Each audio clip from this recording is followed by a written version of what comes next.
This is Nick. You're listening to the DU Football Show, Drunkard United. Of course, up the Blades and fuck the Owls.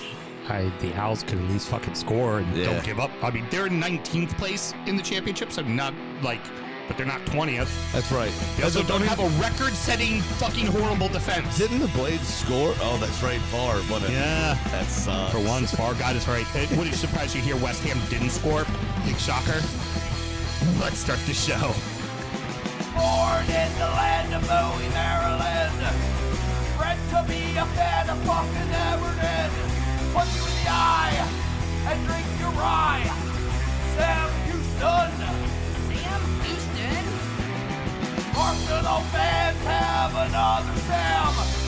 Right day, the fucking Gooner Graham. Stump of my lord. Looks great in shorts. Sam Graham, hey. Sam Graham. Fucking United!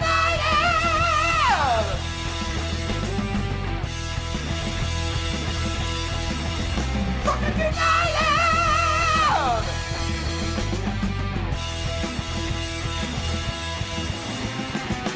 Hello and welcome to the DU Football Show, a completely biased recap of the English Premier League as told by two common American schmucks. I am your host, Sam Houston, and across the way from me, as bewildered and surprised as I am, my co-host, Mr. Samuel Graham. How you doing, buddy? Doing pretty well, man. How are you? Hanging in there. We got hit with a doozy of a surprise today. Yeah, we'll get on to absolutely. that in a moment. You know? Absolutely, we will. And of course, on the ones and twos, let's see if she remembers. Yes, she remembers. Producer Mel, how you doing, Producer Mel? I'm doing pretty good. We got some Christian is in the chats. Hey. And Christian ratted us out. Hey, Brody, you just missed them talking about you.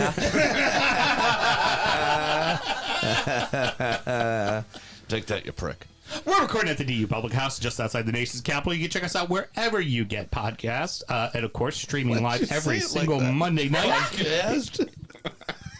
You say shit wrong all the time, and I never fucking correct you. It's just funny, man. Should you want to chat with us, there are as many ways that you can. Mr. Graham, tell the good people how they can get in touch. Absolutely. It's at DU Football Show on all the social medias and dufootballshow@gmail.com to get in touch via email. Or as I have always been one to say, you can just get your ass in a plane, take a cross-country fucking flight to go to D.C. to watch a touring show, and then get somebody else to drive your happy ass on over to the studios, which is the case tonight. Ladies and gentlemen, Mr. International Man of Mystery, Johnny Benson. How you doing, John?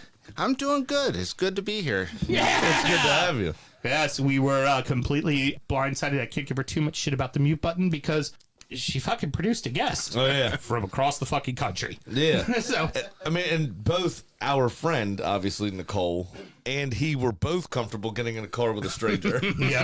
And coming out here, which is how we've convinced people to do that is strange, but that's cool. Oh, yeah, and the next You're not Mrs. a stranger Houston. if you're part of DU Football That's Show. true. Everyone's a friend here. We've never met a stranger. You You're don't right. have to mute yourself yet. The next, the next Mrs. Houston, Nicole's here too. Oh, hey Cole, how's it going? Hi, how you doing? You know, Villa fucked so hard, we decided to have an orgy.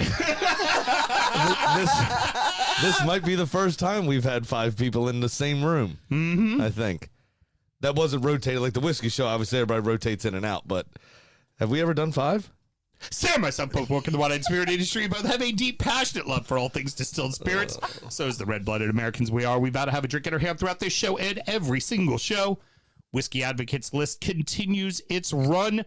Mr. Graham, what are we drinking tonight? We are drinking number 12. That is the Blue Run Trifecta.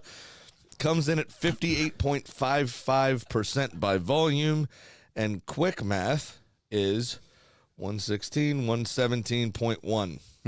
On your proof there. Should run you around $180. I think this cost us about $200, so just over MSRP. Is that right?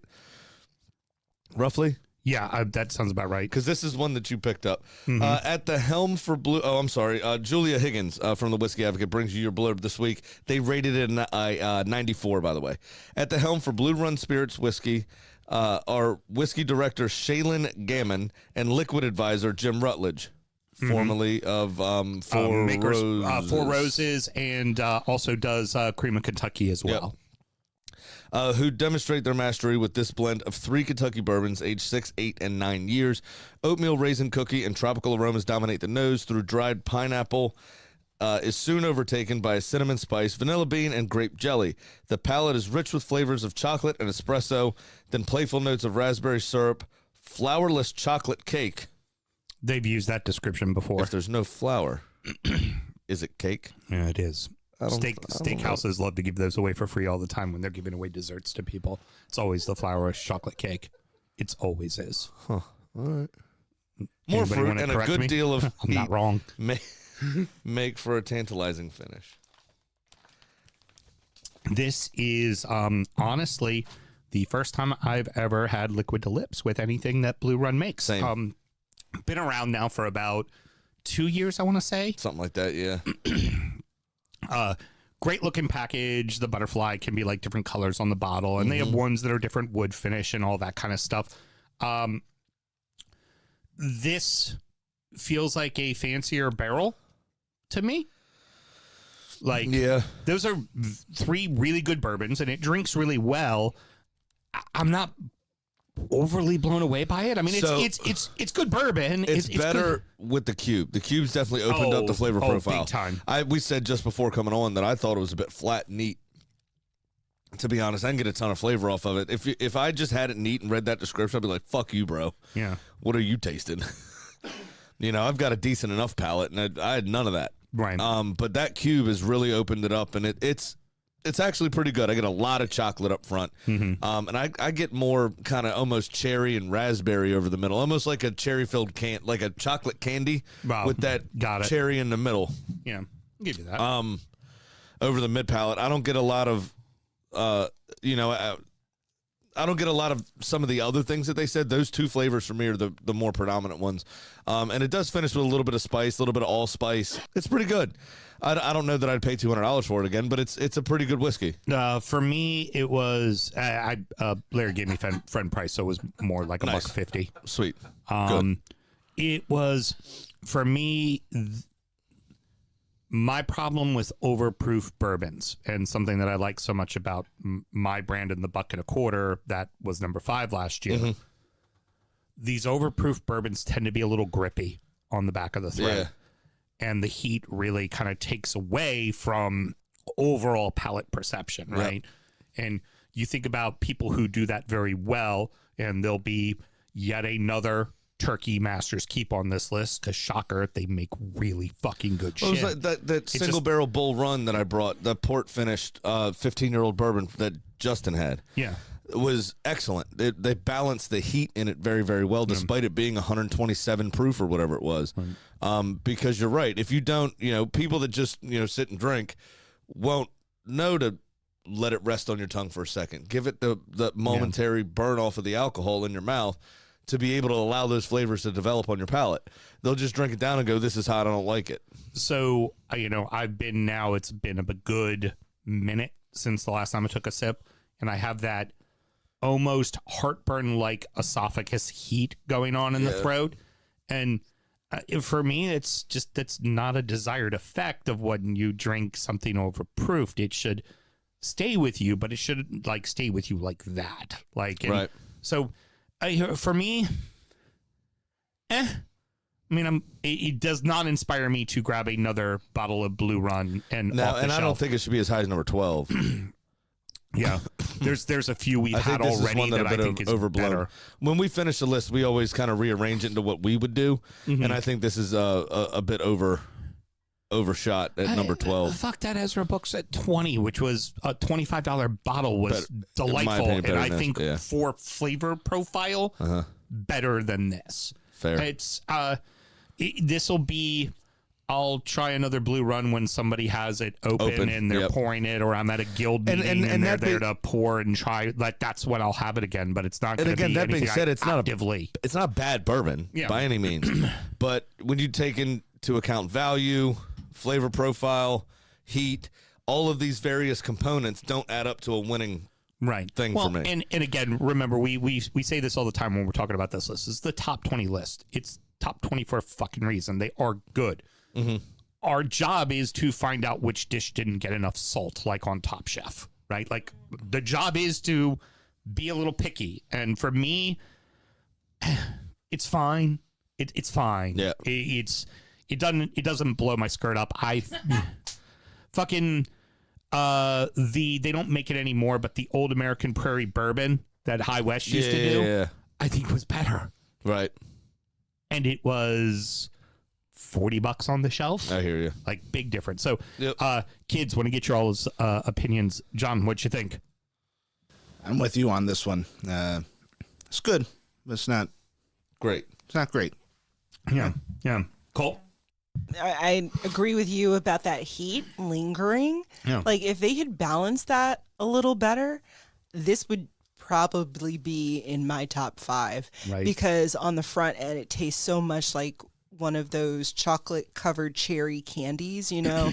Yeah. You bite into it, and you get that little burst of cherry liquid, and you still got the chocolate roaming around in there. There's that jam jelly kind of Yeah, component so they were talking you about. get that sweetness, but And it's right not on it's the not front. tart. It's not tart. And it's not but it's overly sweet Yeah. either, right? It's perfect just in that Yeah. beginning. But then a minute later, man, that heat hits you, and I can still feel it tingling like in the back of my tongue there. It's not a pleasant. I have a feeling as the ice melts, it'll get better, but then that defeats the purpose of its proof in the first fucking place. yeah. Like, it should be something, and I mean, I hate to go back to mine, but that fucking cash drink does not drink like $1.25. It drinks like it's 100 proof. Right. And it's soft and it's lovely. And there's a lot of heat up front, but it goes away so fast. And Right. it's a nice, lovely, long, sweet finish. And that's what you That's want. what love is all about here in February. That's what Hell love yeah. is all about. And I agree with you there. I wish they had put the heat up front, and you got to come with the heat, and then got to let it slide, and then make it all nice and smooth. No That's one what the cuddles ladies prior to like. fucking. That's what the ladies like, okay? Right. Remember, gentlemen, this Valentine's Day, come with the heat. Yeah. No one cuddles prior to fucking. It's always after. That's all I'm saying. 30 seconds of fucking fury. You got all excited there. Is everything okay? Well, Mr. Graham, Well, that's all what? we've been doing for the last 15 years is kicking the can down the road anyway, right? Whee, I'm on fire tonight. Woo! Woo, doggy. Mr. Graham, what do we always need to do? Always remember to drink responsibly. There we go. We were talking about that in Soundcheck a little bit as well for reasons, and it was interesting. You all will find out if you listen to it. If you listen to Patreon, if you're a Patreon subscriber, Sam, how do you go about doing that? Very simple, actually. It's patreon.com/DU Football Show. And share the love with us in the form of $5 a month. Are you impressed with like just what a good fucking whore he is? On the spot, too. Fucking off the dome piece. All right, let's get into it. We open with a battle at the top and a battle for the M3. Both ended up being very one-sided for the home sides. Arsenal 3, Liverpool 1, Brighton 4, Palace 1. Graham, I'm going to try to really let this first game be yours because in recent history, this is a massive fucking win. This is our third win in 24 attempts, I think. This is what I read. And you just beat City earlier this season, and this feels bigger. Yeah, definitely. So this was a massive monkey off our back, just like when we finally beat Manchester United. What was it, last season? Right. When that came up, this was huge. Something we haven't done for what seems like fucking ages. Yeah. And it was a perfectly executed game plan. It was phenomenal. The midfield of Rice and Jorginho was brilliant because Jorginho is smart and calm and relaxed and reads the game very well, orchestrates very well. So he allowed Declan Rice to go on the hunt. Rice could just go crack a bitch. Whatever he needed to do. And Jorginho had that space covered and then also called Saka in to help him. Right, I need you here. Or call Martinelli in for the other side, or Havertz, I need you to drop back. Was just able to orchestrate to close up those passing lanes. We completely dominated the midfield. Yeah. It was a completely one-sided first half. Yeah. Surprised there wasn't more goals for you, and then even more surprised that you guys just had a complete lapse of coherent thought on defense to give up that goal right at the end. So there's multiple mistakes, but not to underestimate Luis Diaz's industry in that. Oh, he just moment didn't give also. up. He was an He engine. was working very hard. Actually, a couple of times this weekend in various games this happened. You know defenders will try to hold somebody off or strikers will try to hold somebody off. On more than one occasion, the easiest thing to do is just back up. And then they're off balance and they fall. And that's what Luis Diaz... later that match to one of the best center backs in the business. Excuse me. You're absolutely right. But it only works if they're applying pressure back to you. Right.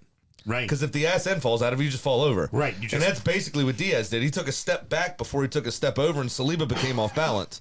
But much like Virgil van Dijk in Martinelli's goal, both of them should have dealt with the initial ball to begin with, just headed away. Right. And neither of them did. Right. Which is unfortunate. And then just the calamity of hitting Gabriel's hand as he spins to turn and face.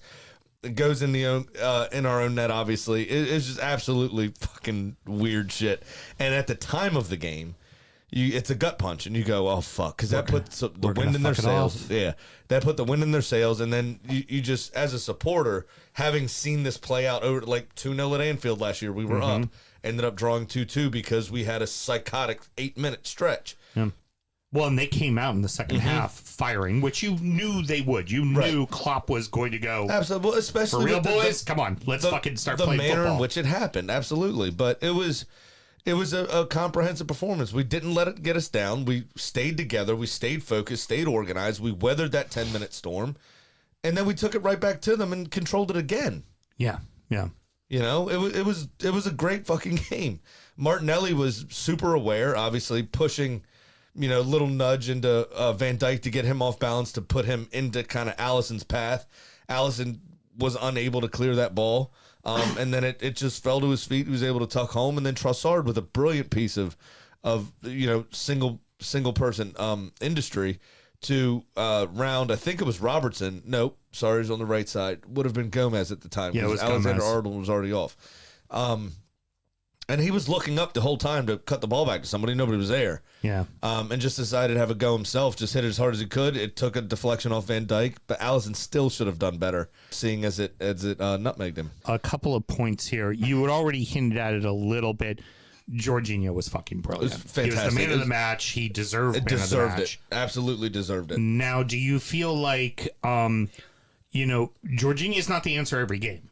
It's got to be the right game, right? Yeah. And you can't put him out there and have him run that much. It's just not going to work well. Correct. So that, and the other one, it finally feels like Kai Havertz might be understanding the Prem. He's starting to look like the guy from the Bundesliga. Yeah.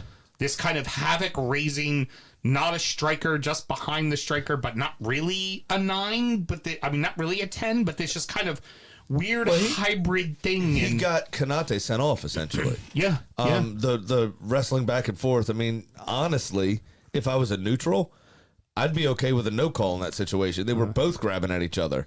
But because... What? Yes, please? It was the exact same foul Konate did in the Merseyside derby that he didn't get a yellow card for and then immediately got subbed off. It was the exact same fucking foul. Yeah. Yeah. But that's fine. He did in this game. That's all I care about. Fucking well done. I'm not going to be too grumpy about it. I'm okay. It's but like the second one's definitely a yellow. I mean, he blocked him off. He had a clear run in behind, and he stopped a counterattack. It's a professional foul and a professional yellow card. Don't give the referee a decision to make. Correct. Don't Absolutely give him right. the decision to make. The post match I thought was very fucking funny. It was with the disrespect shown, which I'll come on to in our D-back section at the end of the show. The almost brazenness of Van Dijk, and Van Dijk looked like a fucking clown on that second goal. Oh yeah, like a fucking clown. Now, and then just brush it off. Well, I gotta take responsibility. No, I mean credit to him. I mean, how many people have come in and been like, I thought we were the better side in this. I mean, he did say it's my fault, it's my mistake. I need to take responsibility for it. And he didn't do the fucking Instagram apology, which I can't stay. I'm so sorry to the fan. I hate that. Yeah. That annoys the absolute piss out of me. He didn't do any of that. He just said, I fucked up. I got to take responsibility for that. It happens. I should have dealt with it. But then he also just kind of blew off the game. Like, they weren't really that great. Yeah. But for the incident, that is his fault. And he did say that. And that's, more power to him for that. But for the rest of the game, when he was not singing our praises, which he should have been, and doing the gentlemanly thing. Big surprise. The Dutch weren't a gentleman. You know a lot about that, wouldn't you? The way catching strays, baby. He was an Englishman, but it's just he was just living in Holland, wasn't he? Yeah, just That's it's right. safe to assume. He was just living in Holland, wasn't he? Damn it! He picked up a lot from them while he was there. Because, as they say, the Dutch, a literal people. Yeah, but no, it was great. You know, the whole afternoon was lovely. I loved seeing just everything about the entire thing. For us was brilliant. I loved it. So you know.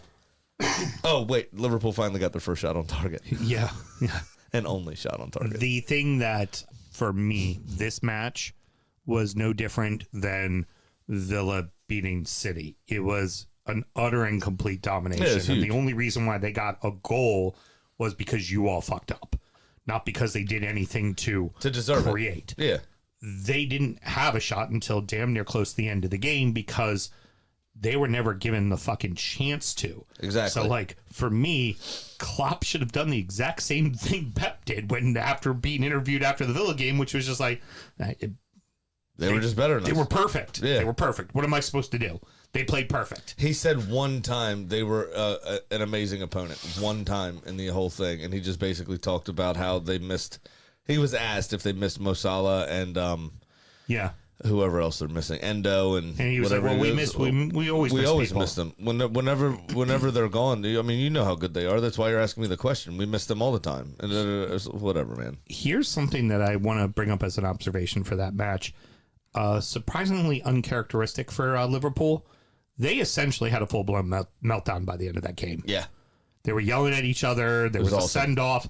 Van Dijk, if they really wanted to look at it real hard on VAR, when he went over top, he definitely swung his foot and kicked Havertz in the head. Yeah. If they really wanted to look at that, they really could have, and that VAR slow-mo would have shown his fucking foot going right into Kai Havertz's head if they really wanted to see that. And it just looked like they had completely lost control.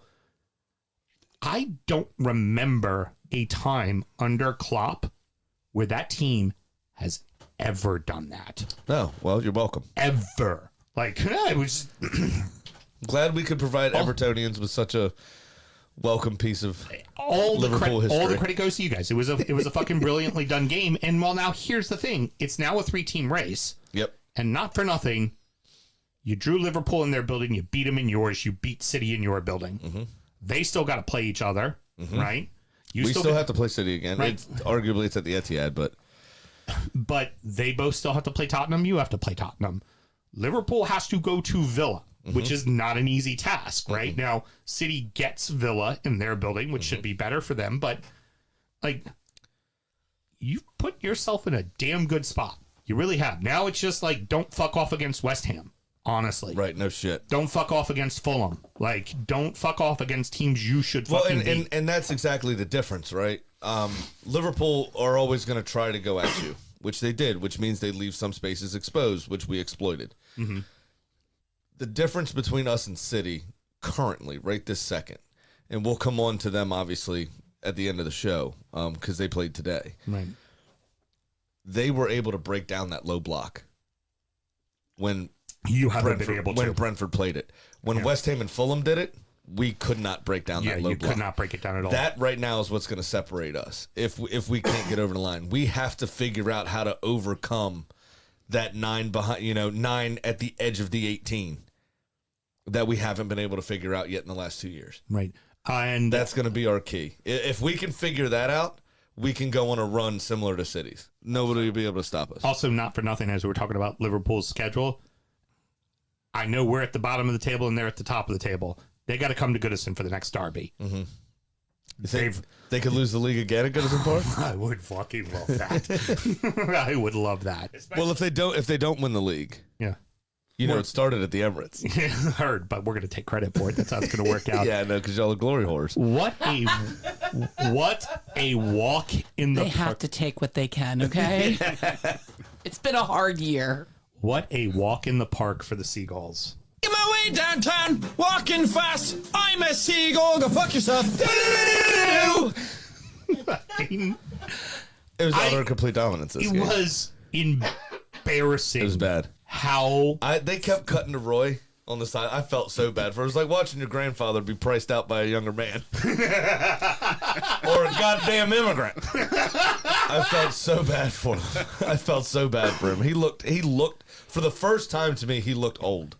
well, and Like proper old. well, and here's the thing: like the first 2 goals were just wide the fuck open, way too easy. Yeah. Way too easy. And also both Brighton Academy graduates, which Yep. is just extra sting. Mm-hmm. It's, both of them boys are Brighton through and through. Obviously, Dunk's a bit older, but Dunks was came so- through at Brighton. Yeah. Dunks was so easy. Mm-hmm. So was Hinselwood's. I mean, both of them were Every fairly simple chances. Fucking corner that goes to the back of the box just outside the 6. You know who's going to be there. It's one of the fucking big backs, and you know they're going to be in the air. Defensively, even if you can't get up there with them, your job is to nudge them. Your job is to disrupt them. Your job is to make it so he can't just do. It wasn't even a direct header. He did like a little loop right into the corner. Yeah. And everybody just went, oh, look at Look at that. that. There it goes. Look at that. Just happy little ball going in the goal. Just like it, and it just went from bad to worse. Like, we're gonna get on to Elise, but Mark Gay went out. He left in the first half. You're just like, fuck, you were already minus Ducore. You've been, Eze and Elise have been Hit or miss the last. at best for health, and then your captain and the anchor of your central defense. And it's not to say I think Chris Richards will fill in just fine there, and Joachim Anderson is very good as well. It ain't your fucking captain, and when you are in a bad fuck way, like, and they are now officially in a bad fuck way, yeah. Like, Well, I mean, that was just evidence at the end of the game. Joachim Anderson had to be pulled back from the fans. yeah, They're over there yelling at each other, which I don't mind. A lot of people are like, oh, he's a professional, he should deal with it. That doesn't give you carte blanche to yell what the fuck you want from the stands. right. I have no problem with that. Now, I have a problem with, like, Eric Cantona drop kicking somebody. Right. It shouldn't become physical. I have a problem with Ron Artest running up into the Detroit Pistons Right. fucking stands and beating a fan up. Right. But I don't have an issue with them going over and voicing their opinion. There's been a clip floating around of Kieran Trippier doing it, with some of their fans. And some of those guys were apologetic. Right. After he was like, do you know the injuries we fucking have? And all that kind of stuff. And they were like, oh, we get it. Can we have your shirt? And he was like, fuck off. And he just walked away. But so, like, I don't have a problem with Joachim Anderson going over there and having a pop at him, because fuck that. I mean, it's a bit ridiculous. Now, excuse me. That's not to say that Palace's ownership, their front office, all the way down to really Roy Hodgson, as we come on to this Elise decision. Yeah. Everything seems to be a bit sour and not going in a great direction. So I worry for Roy's job, basically. I think he may be the next manager sacked. And the reason I say that is because to Palace, going down would be detrimental.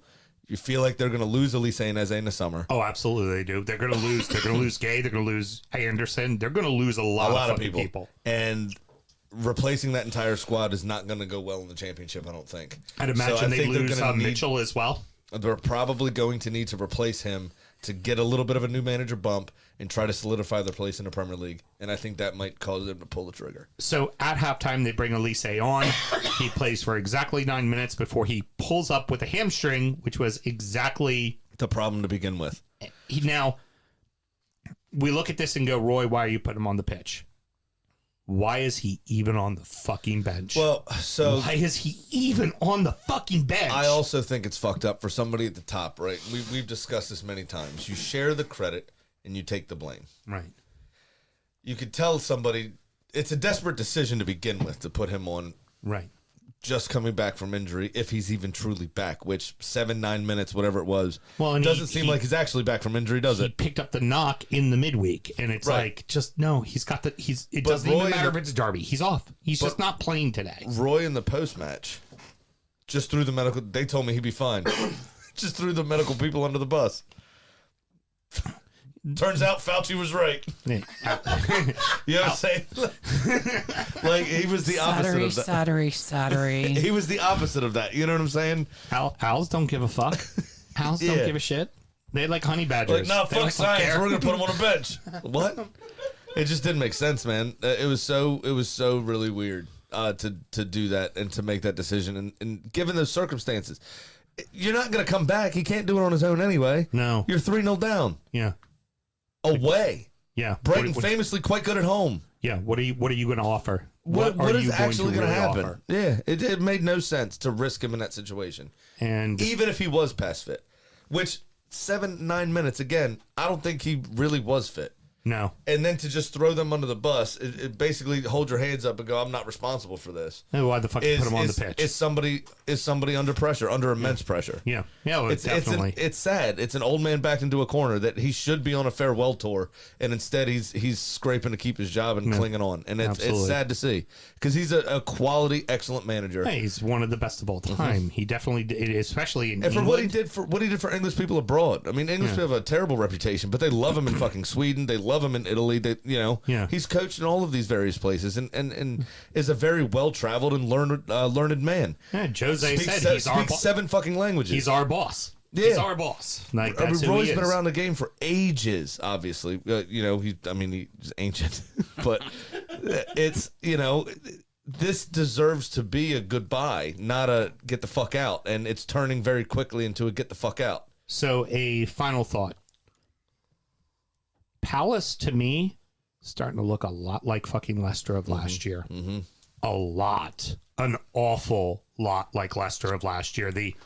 And even less fun, though. It's Because at the least you have building's Vardy. burning. The building's burning, and it's we're good. The dog, everything's fine. Nothing to see here. We're good. Everything's okay. Like, keep that shit up. Yeah, but at because least if with you- Leicester, you had Jamie Vardy on the corner drinking Right. a pint of vodka. Right. Well, Smashing Red Bull yeah, cans on his it's head. like at least it was fun. This isn't even fun. And watching, like, Forrest at least has it together and the right guy is healthy. And then you also have as well, Everton is better than the record says, obviously because of the 10-point deduction. Like, and Luton ain't fucking going nowhere, they're nobody. playing good football They're right now. ready to fight. So I think Burnley and Sheffield have already decided their fate, but Palace, fuck around and find out, man. Fuck around and find out. Yes, Mel, what do you got for us? The comments are a little bit behind, but back to Roy.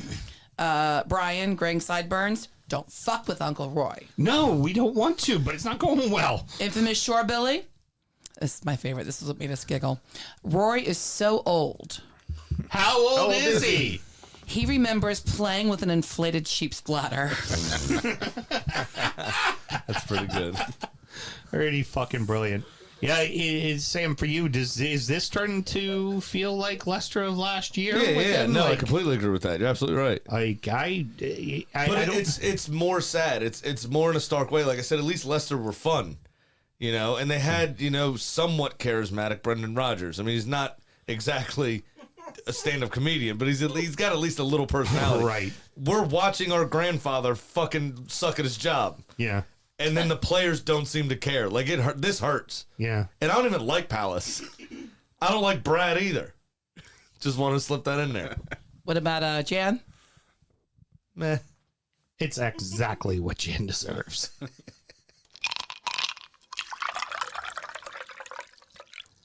We had a massive amount of goals. That's it.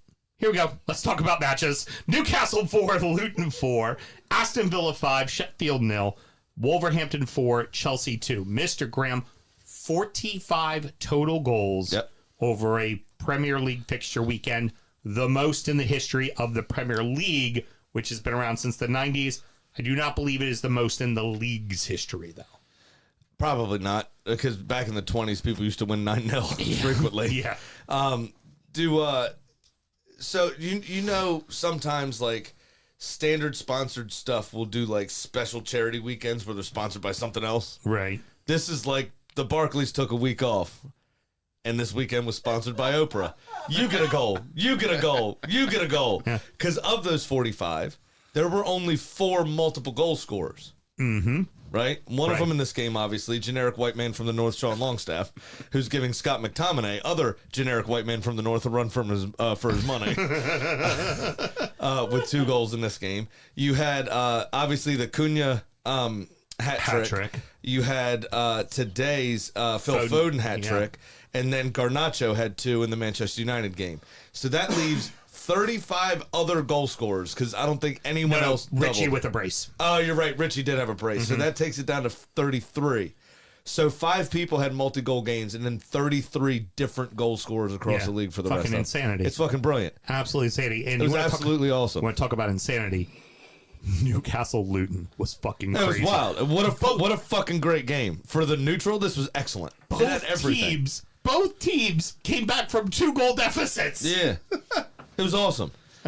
No, Luton did not. Yeah, Luton went up 4-2, and No. But Luton didn't come back from 2. They were down 2-0. They tied it. No, it was they were down 2-0, and they came back and made it 2-2. They went up 4-2, and Newcastle came back and made it 4-4. Both teams were down by 2 goals at one point. I don't think so. I think Luton tied it up. Sure Billy says Luton was down 1 twice. Oh, okay. I thought it was. They were down 1 twice. Okay, I thought it was. They tied it up, and 2-0. then Sean Longstaff again. Oh, okay, gotcha. Then- My apologies. Yeah. My apologies. But I mean, talk about the roller coaster of emotion in a football match, right? Mm-hmm. So if you said to Newcastle prior to the game, and you said to Luton prior to the game, give you a 4-4 draw here. Newcastle be like, fuck you, I'm not doing that. Right. Luton bit your hand off for it. Right? Then you go into the game. Obviously, Newcastle takes the lead, peg back. Takes the lead again, peg back. Then go 4-2 down. Then they start to rethink that pregame offer. And then it's deal or no deal. Right? And then Luton becomes disappointed because they blew a 2-goal lead. Yeah. So then it's like, no, fuck you, I don't want that.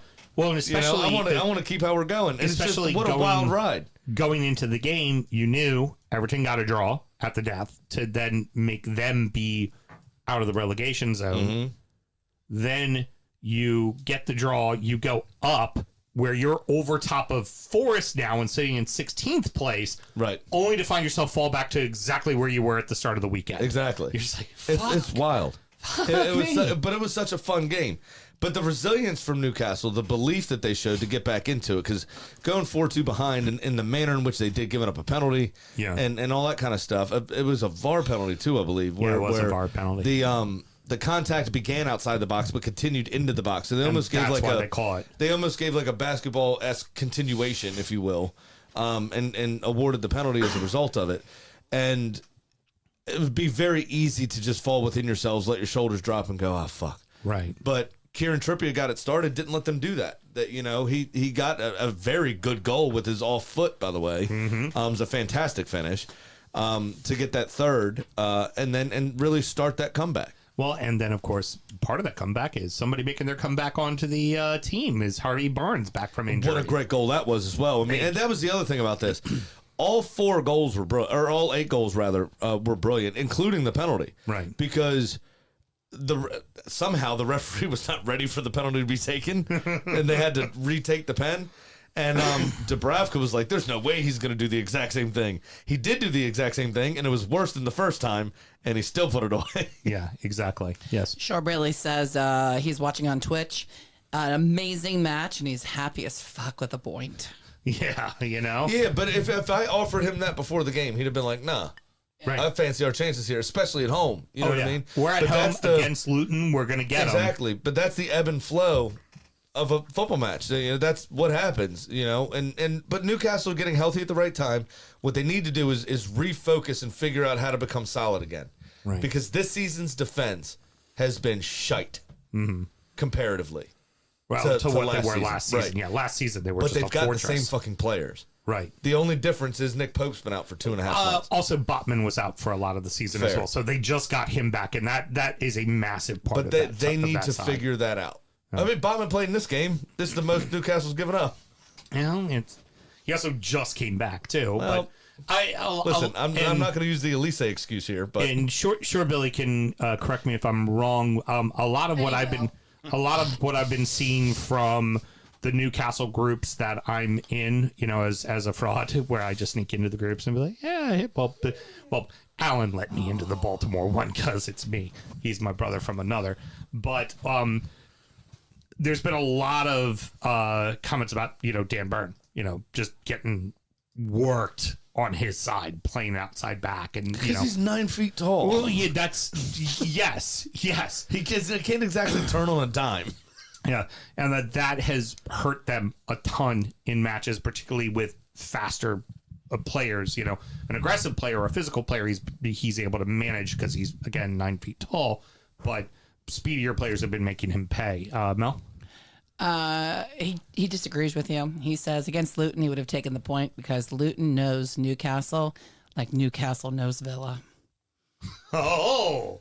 That's a dig at you, not at It's me. a dig at me. Oh, I'm aware it's a dig at me. Oh, yeah. That is actually not taking a piss out of me. I'm just the conduit. Oh, I know. Yeah.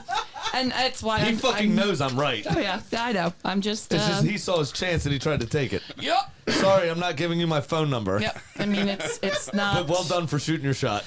I mean, what can I say? Villa just can't get hard for you guys. So... Moving on, we're going to talk about Villa in a moment, but I want to start with this. Chris Wilder puts himself out there in the press. Now, we talk about when coaches say something outlandish, and when it's like Pep or Jurgen or Jose, you're like, they're just deflecting the attention away from their team, and this is what we're doing. When somebody like Chris Wilder does it, he gets heavily criticized for it. When he is doing exactly the idea, which is deflect the attention from my team. And he made the remark that refs aren't giving us calls simply because if we're in the championship next year, they don't have to ref us. And he put himself out there for his team, made himself look bad in the press for his team. All 11 players collectively at the start of the match walked into the center circle, pulled down their shorts, and took a shit in the middle of the field because that's exactly what they think of him, and it's apparently exactly what they think of their club.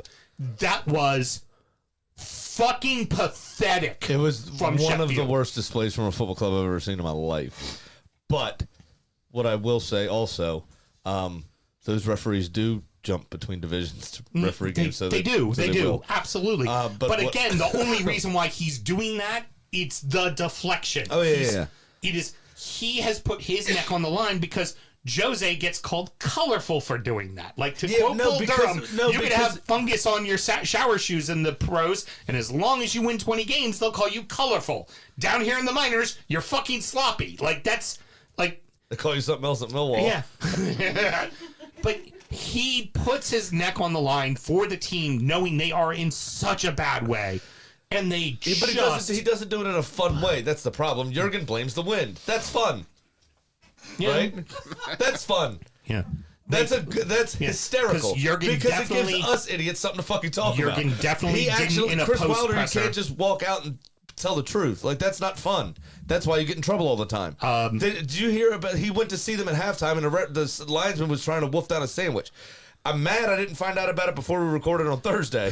But this happened midweek, apparently. He went to go complain to the linesman about something mid-match, like during halftime, and went into the officials' changing room to talk to the referees. And he was like, and I'm sat there, I'm trying to make my point, and he's just eating a sandwich. I found it extremely disrespectful. Nobody needs to know the fucking details, mate. You know what I mean? Like, we don't need to know that. Blame the fucking gopher they let run loose on the pitch. Like, do something else. Do something fun. That's how you deflect. That's how you get the newspapers talking about you. Jurgen flat out said about an official one time, he's never played the game. He doesn't know how to ref. So you can't say that those guys, it's not all about the win. They have criticized officials before. No, absolutely. But a manager at a higher club gets away with more than a manager at a lower club. And I think Wilder knew exactly what he was doing. Arteta paid his fine. Yeah, but again, he paid a fine. What he is trying to do is he's trying to do a last-ditch effort to save this fucking club. And he put his neck on the line. I'm not saying he's not wrong either. And the players fucked him. They fucked him. Yeah, they seriously that's true. just completely fucked him with the most lackluster, give a less of a shit fucking performance ever. Villa fucked, but it's also because Sheffield laid on their back and held open their legs and said, "Pound away, big boy." Like, that is exactly what they... I mean, It was the most pathetic display of a match I've ever seen, and we watched Southampton get beat twice, 9-0. There you go, Kenny, just for you. I was trying to work it into one of his comments as I couldn't figure out how to do it on one of the Facebook posts. But the here's the other thing, too. I mean, in the sense that they haven't done themselves any favors either. Chris Wilder goes and gets a new goalkeeper during the January transfer window. Gets injured right away. Gets injured day one in training. Can't use him. Now, Fotheringham knows he's not number one. Yeah. You just went and replaced him. Now he's got to play. I don't think he gives a fuck because I think he was disrespected. Any chance that they had of staying up was on his shoulders this first part of the season, and his team let him down. He's made some fantastic saves. I don't think the problem was the goalkeeper. No, it's the fucking team. And then he asked to leave because they went and got somebody else, and Chris Wilder said, I'm sorry you can't go. We need a backup. Yeah. Like, yeah. you just shot his confidence, kicked him to the curb, and then, oh shit, sorry, son, I need you. That doesn't help either. That's not fun. Can't expect a keeper to make saves when the defense When and the defense midfielder in just front of them allows people to run right through. Literally Yeah. just go, please, by There all you go, means, right. Go. No, exactly. Score. They were a fucking bellhop instead of a doorman, the defense. It was terrible. And they were just ushering people towards the goal. And this is taking nothing away from Villa. Villa looked good. Villa looked fantastic. No, they were excellent. You still have to put the chances away. You still Right. have to get yourself up for it because there's nothing worse as a competitor than when your opponent gives up. Yeah. Because it's like, How do you stay focused? how do you stay focused? Like, how do you not fuck it off? It's also normally when you get fucking hurt. Right. It's normally when there's a red card. I'd rather juggle 3 times in the middle of the pitch and then pass back to my goalkeeper with my head from midfield. Right. Because I can, because you don't care. Right, But precisely. they had to go out and do it, and they still went and did it. I mean, you know, much like with Havertz's goal, well, not goal, I'm sorry, with his shot and then Saka finishing. It was a little fortuitous, that first goal. Unlucky for Ollie Watkins, but the manner in which it hit the goalkeeper, it did well to come out and stop it, but it just fell off the post right, and John McGinn was the first one to react to it, much like Allison made that save and Saka was the first one to react. It was almost a carbon copy of kind of what happened. What do you got for us, Mel? Oh, I hate quoting infamous Shore Billy, but god damn it if he's got some good lines. And I actually agree with this. But Villa still only managed to get 5 versus a team that said pound away, which we should have gotten more goals on that. Oh, yeah. But we did dig into the differential. And he wanted to point out that they got 8 during the snuggle with the struggle. So what you're saying is that while a DU football show may not have done 5 at a time, Villa did. What the other thing I will say is 5 at a time, show title. Villa is one of the oldest teams in the league system, period, in England. And when you reach a certain age, you can only manage so much. Yeah, but that little blue pill keeps it hard for hours. Again, Villa did the job they needed to do. They moved themselves back into 4th place because the minute you have any confidence in Spurs, they will figure out a way to fuck it off, which is exactly what they did at Goodison. That we'll get on to the next segment. The 90 seconds short of being 5-0 up at halftime. Yeah. Yeah. Yeah. It's pitiful. Yeah. It was. And again, how do you get yourself up for it? How do you continue to motivate yourself to go forward the rest of the game? Here's the pitiful stat. I can't. It's terrible. Here's the pitiful stat on Blades. They have 10 points. They have the same amount of points that Everton lost. Yeah. That we've had docked from us. Right. And it's official also through this stage of the season. They are the worst defense ever. That's exactly what I was about to mention. And it's funny because the worst they can do, if they don't win another game or draw another game this entire season, they will have the same amount of points that the worst club ever, Derby County, had in the Premier League. They're likely going to find some points somewhere. You will accidentally fall into 4 points before the season is over. I don't know if they will. But the defense is so... That's why. I don't know if they will, to be honest with you. And if they will likely fire Wilder before the end of the season and go to a third coach. Which I think it was a mistake to bring him back in the first place. But honestly, if I was Chris Wilder after this, I'd quit. on today, Monday, I would have just gone, fuck it, buy me out of my contract. They don't want to play. I don't want to fucking coach them. I don't need the money. Fuck you. I'm done. I'm You gone. know what he could have done? He could have beat Neil Warnock up to Aberdeen. Because you know who's getting unveiled as Aberdeen manager? Neil the Warlock Warnock. Yes! Get in, son! And that could have been Chris Wilder's job. There's only one problem. I would have much preferred it to be Inverness, because then the lock. Fair. The Warlock over the That would have been beautiful. Swimming down below. The other thing about that, though, there was a player once, this is pretty funny.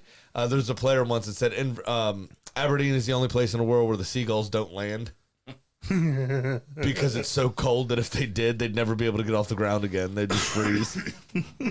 And famously, Neil Warnock loves living in Cornwall, which is on the south coast of England. Yep, absolutely. And nice and relatively temperate. Keeping it going, Wolves, Cunha with the hat trick, despite the fact that Chelsea actually went up first. Yeah, another cold Palmer. Yeah. I don't know why. This is the celebration. Yeah. But he's cold, I guess. Mm-hmm. Yeah, another one of those, and then Chelsea just fell the fuck apart. And now, granted, Wolves were a bit fortunate, a couple of deflected goals from Cunha as well. But I thought Pedro Neto was excellent. I thought most of the Wolves team was excellent, to be honest with you. 8 Norwich goal. This is what I want to bring to the table because Chelsea's boring to talk about. Mm-hmm. What was that celebration where he looked like he was trying to play swords with Pedro Neto? That was weird. Oh, forehead to forehead, and then he very obviously thrusts his hips forward and tried to sword fight, tangle tips, crossing streams. That was weird. What are you doing? Fiddlesticks. Fiddlesticks. Nope, write it down. It's no longer 5. It's Fiddlesticks. And Mateus Nunes, that's how you do a post-match interview, by the way. Mm-hmm. He's just elated. Mateus Cunha. Or Cunha. Yeah. What did I say? Nunez? Yeah. He's the one that left Wolves for City, wasn't he? Yeah. Sorry, Cunha. It was excellent. That post-match interview he had, he was just elated. He was like, I did it for my family. I did, everybody that's ever helped me to get to here. Only the 4th player that scored a hat-trick as an away player at Stamford Bridge. Really? 2 of the other ones are? I gotta assume Terry. No. Away players. Oh, okay. No, Terry Henry, I assume. Oh, no, actually. Uh-huh. Robin Van Persie. Mm-hmm. And Nwakno Kanu. Okay. Very good. That was that famous, it's on every goal compilation for the Premier League, Mm-hmm. where he's essentially on the end line and still bends it in. That was his 3rd. Nice. Kanu, the Nigerian master. Loved him. He was so good. He's no So yak. good. Feed the yak and he will score. Goddamn right. We love us some yak. We do have to talk about Chelsea here a little bit in the regards of Caicedo gets subbed out, looks dejected. Honestly, looks completely defeated. I mean, you saw the 2 sides of that coin. Mm-hmm. Perfectly weighted ball for the first goal, and then 20 seconds later, 2 minutes later, whatever it was, dallied on the ball for so long they just got to take it off of him, and Wolves marched right down. Yeah, it was his fault. That second goal was his fault. 100%. He completely put his team under the cosh, and this is what you get. I mean, granted, he's only 22, 23, whatever he is, but you spend that base of midfield costs £200 million. Yeah, it's here's kind of the thing. They're in the midst of the quote rebuild, but it doesn't feel like they're really actually fucking building anything. No, and especially this performance coming off of the pseudo winter break. You've had a ton of time to work with the players. It didn't get any better. Yeah, Todd Bowley. So I many of you don't know this. I used to work for UPS. Mm-hmm. I did a seasonal route driving for them, and the union wanted to hire us, but management held us off. Fucking scabs. Anyway, I could have been making $36 an hour as a 21-year-old. It would have been great. Yeah, it would have been fabulous. But, you would have pissed all that money away. Oh, easily. But I was union, so I could do whatever I want. But they would have been union, so I could have done whatever I wanted. Communism. Anyway, the that's pretty good, wasn't it? But there was this particular woman on my route I had that lived in Silver Spring. My route was Silver Spring. There was this particular lady that was addicted to the Home Shopping Network. And Todd Bowley is the football version of that woman.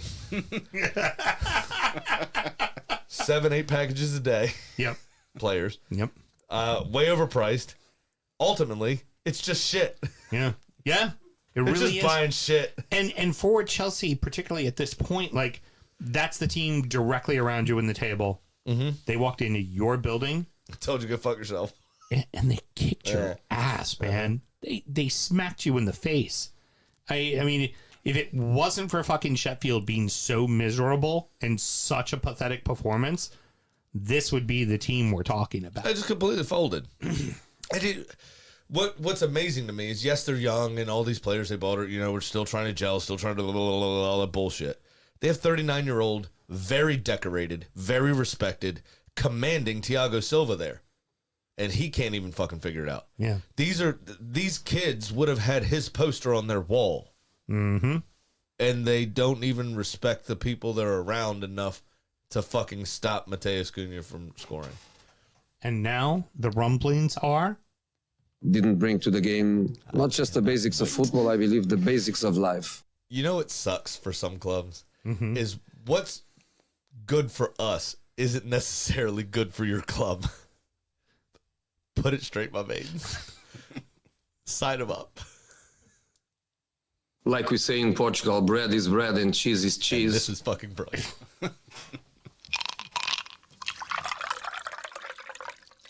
Rounding out the rest of the league in not so. Oh, so that happened. Everton 2, Tottenham 2, Burnley 2, Fulham 2, Bournemouth 1, Forest 1, United 3, West Ham 0, Manchester City 3, Brentford 1. Mr. Graham, if somebody hadn't said on injury time, you know what? Tottenham loves to fuck it off at Goodison. I see a draw here. Yeah. Yeah, that'd be me. I said that. You Just did. want to remind you of that. You did. You're I said right. that. You're right. And I included that in my bet slip here. Yeah. In my losing bet slip. Yeah, no problem. You should probably listen to me. But you know what? I am You've going listen to me your whole fucking life. I am. Yeah. Giving you sage-like advice your entire life. Don't bring it up. Don't bring up that one particular time. Yeah, but Sam. That was your counter to it. I'm not going to finish what you said, but you went, yeah, but Sam. She's moving. Don't do it. Don't bring it up. You know what? Out of respect, I'm going to let you two, Neto and Aunt Nori, and I'm going to sit this one out. You two just wank each other off for a minute. I think one of the big things, of course, you're going to talk about right off the bat is Richie's brace. He's gotten real hot, and he's scoring good fucking goals. Both of those goals were well thought out, put himself into good positions, especially that first one. Most strikers would just kind of run at goal, and he did this like kind of little step off thing and just put himself in that blank space right at the penalty. And it was the easiest ball in the world to put in the net. Like all he had to do was put himself in the right space. And that second ball, I mean, James Madison, I mean, just the daftest little fucking touch and puts that away. And it was I also, as a supporter, respect the fact that he didn't celebrate. Like, he was classy about it. And even on the second one, he just kind of put his shirt over his face, almost like, fuck, I'm sorry, guys, I did it again. And you're like, it was a brilliant fucking goal, Rich. Yeah. Oops. I did it again. Kind of hard to be bitter at both of those goals. They were pretty fucking great, weren't they, John? Yeah, man. That first goal is what I've had hoped to see him finish the last 3 years. Fucking like that was such control and such perfect. That's a perfect strike. Like it doesn't get much better than that. And then as far as the celebrating, I did enjoy it. The first goal, he kind of ran off like, I'm gonna go slide on my knees, and then he went, oh shit, I actually forgot where I am. Gotta stop. Gotta be cool. You know, yeah. Very happy for him. Not so great for us. Yeah, precisely. Now, Mr. Graham, you are a poker player, and John, you are also a poker player. Of varying degrees of success. So, Vicario. I love that you just compared Jell's poker career. Yeah, right? He's played at fucking the World Series, one of the events. Yeah. I play with Dave on Sundays. No disrespect to our boy Dave. It's a decent quality in that group, however. Yeah, just send the invite over whenever you're ready. I like to have a chance at keeping my money. So, no. So all the money John gives us, just we give right back to him. Yeah, no shit. And where he lives, it'd be 6 PM. He'd be fine. He wouldn't be drunk yet. That's not even fair. Sean Dyche obviously watched the film and saw the Manchester City FA Cup match where Vicario got pushed off the ball on a corner kick and they scored to win the match. And he had decided, we have a game plan. We are going to fuck with Vicario.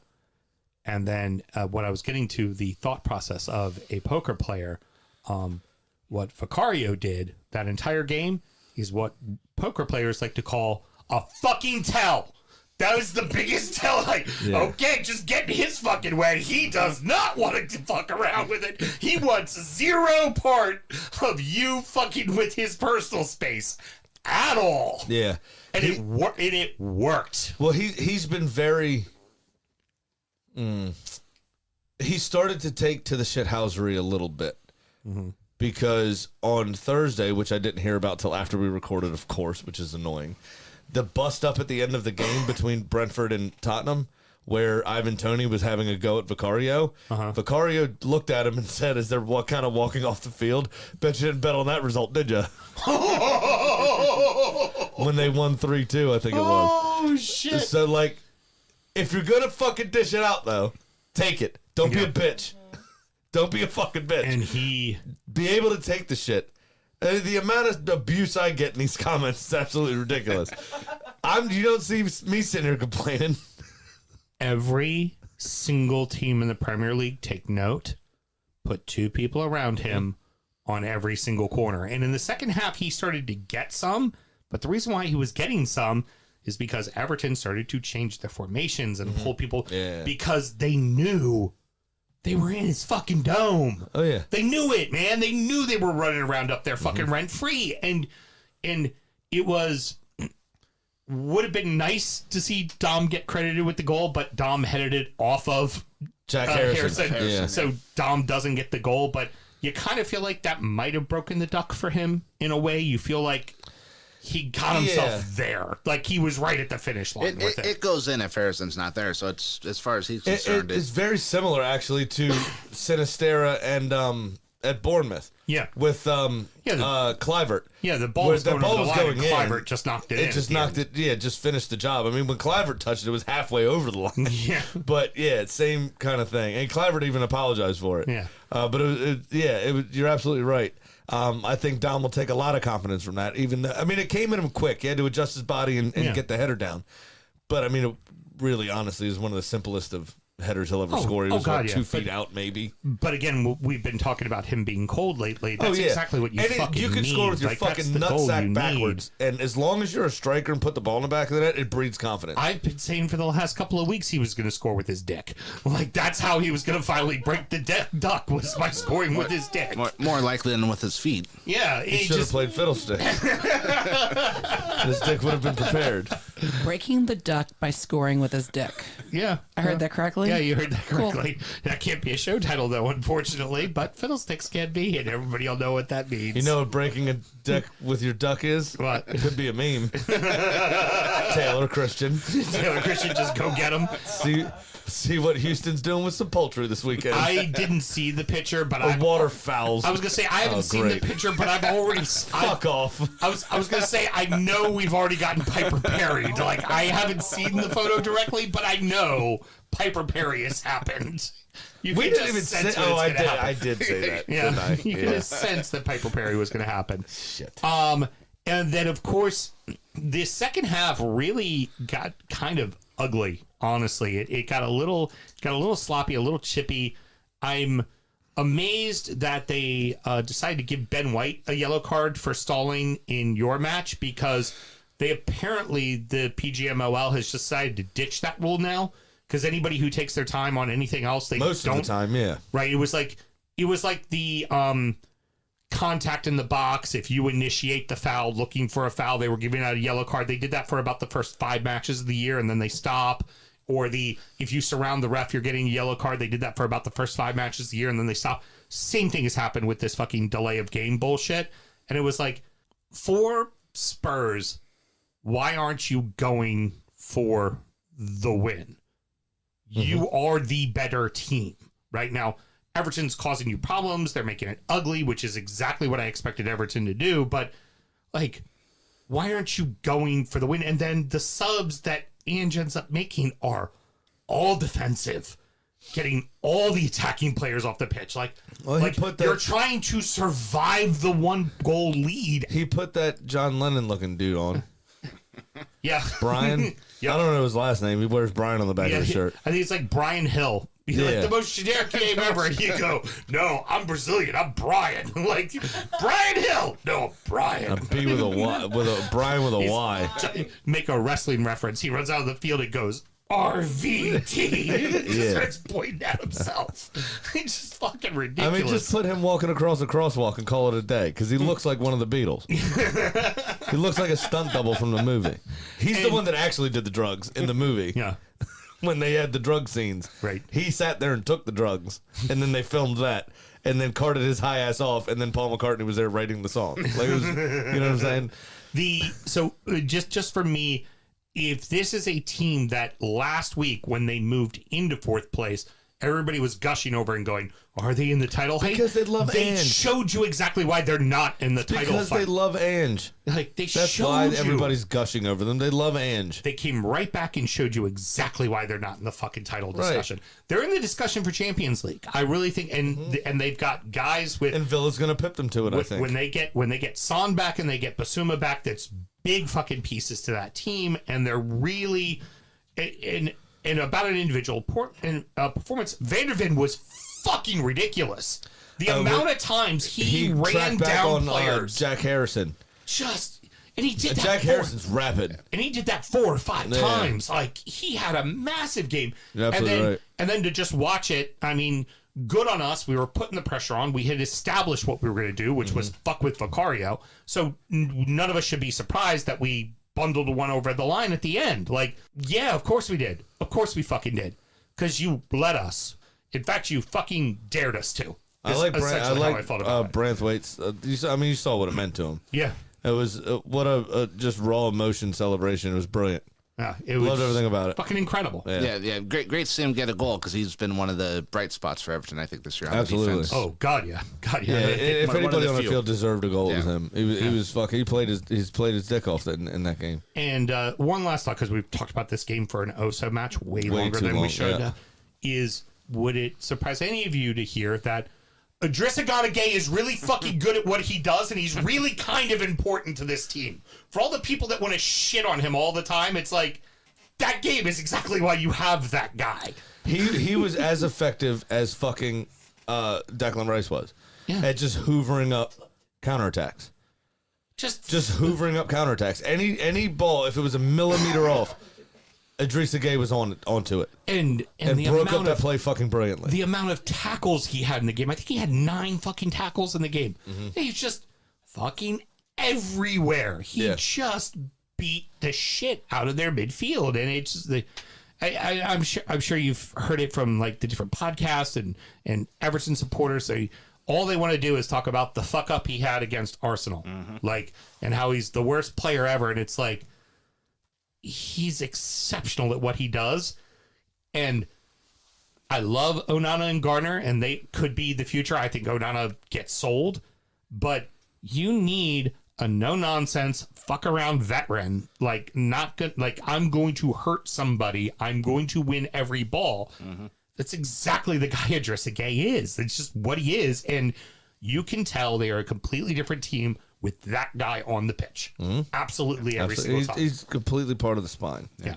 In that same vein, Decore is greatly missed. Oh, my God, yes. 100%. Completely different. He could have choked Vicario, would have gone over great, I'm sure. The other thing, in terms of Idrissa Gueye and naysayers, he is a little bit older now, obviously, so maybe he's lost half a step or something. That's fine. Y'all watch them much closer than I do, of course. But this is like some of the, we talk about Portsmouth every so often, and don't know how many players have gone from Portsmouth to Real Madrid, but we know of 2.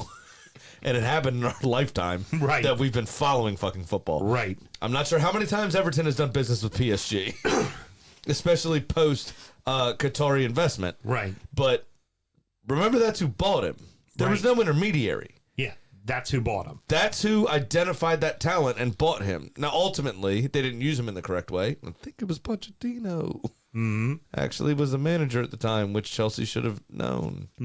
But again, Todd Bowley is that lady from Silver Spring ordering off the QVC. You gotta have it. Be buying. Like, you have to have it. But it's like the Progressive commercial. Is my name on TV? Is my voice on TV right now? Just buying shit so you can talk to the people online or on television. But that's how good he was. He went to one of the most elite clubs in Europe. Yeah. Right? Yeah. So you can't knock that just because he may have lost half a step. He's still a quality fucking footballer, and by my estimation, his game at the weekend was brilliant and on par with some of the best. And in that midfield, y'all aren't particularly good this season. Yeah. He has a lot of fucking work to do. Yeah. And he hasn't had Onana for stretches. Yeah. And he's having to do it all himself. Yeah. And to level any criticism at that man, I think is unfair personally. And that's the position I fucking played. Yeah. As well. It is a bit of a no glory. It's the thankless job. It's the most thankless job. But for somebody to criticize him, I think is fucked up. Yeah. Don't thank him. We don't need your thanks. Yeah. You know what I mean? Right. But don't fucking criticize him. Right. He does a goddamn good job. One last thing with this, and then move on to the next game, is the year Leicester won the title, Konate led in passes and controls and least amount of takeaways. Like every statistic that meant something in the middle of the Conte led every single statistic in the middle of the park that a midfielder could fucking have, right? Who was second to him in every single statistic? Idrissa Gueye. Oh, yeah. At Villa when Villa went down. Like a team that was getting relegated. He was number 2 in all of those behind categories. the guy that won the fucking league. Yep. In every set. Not any of the big 6 guys.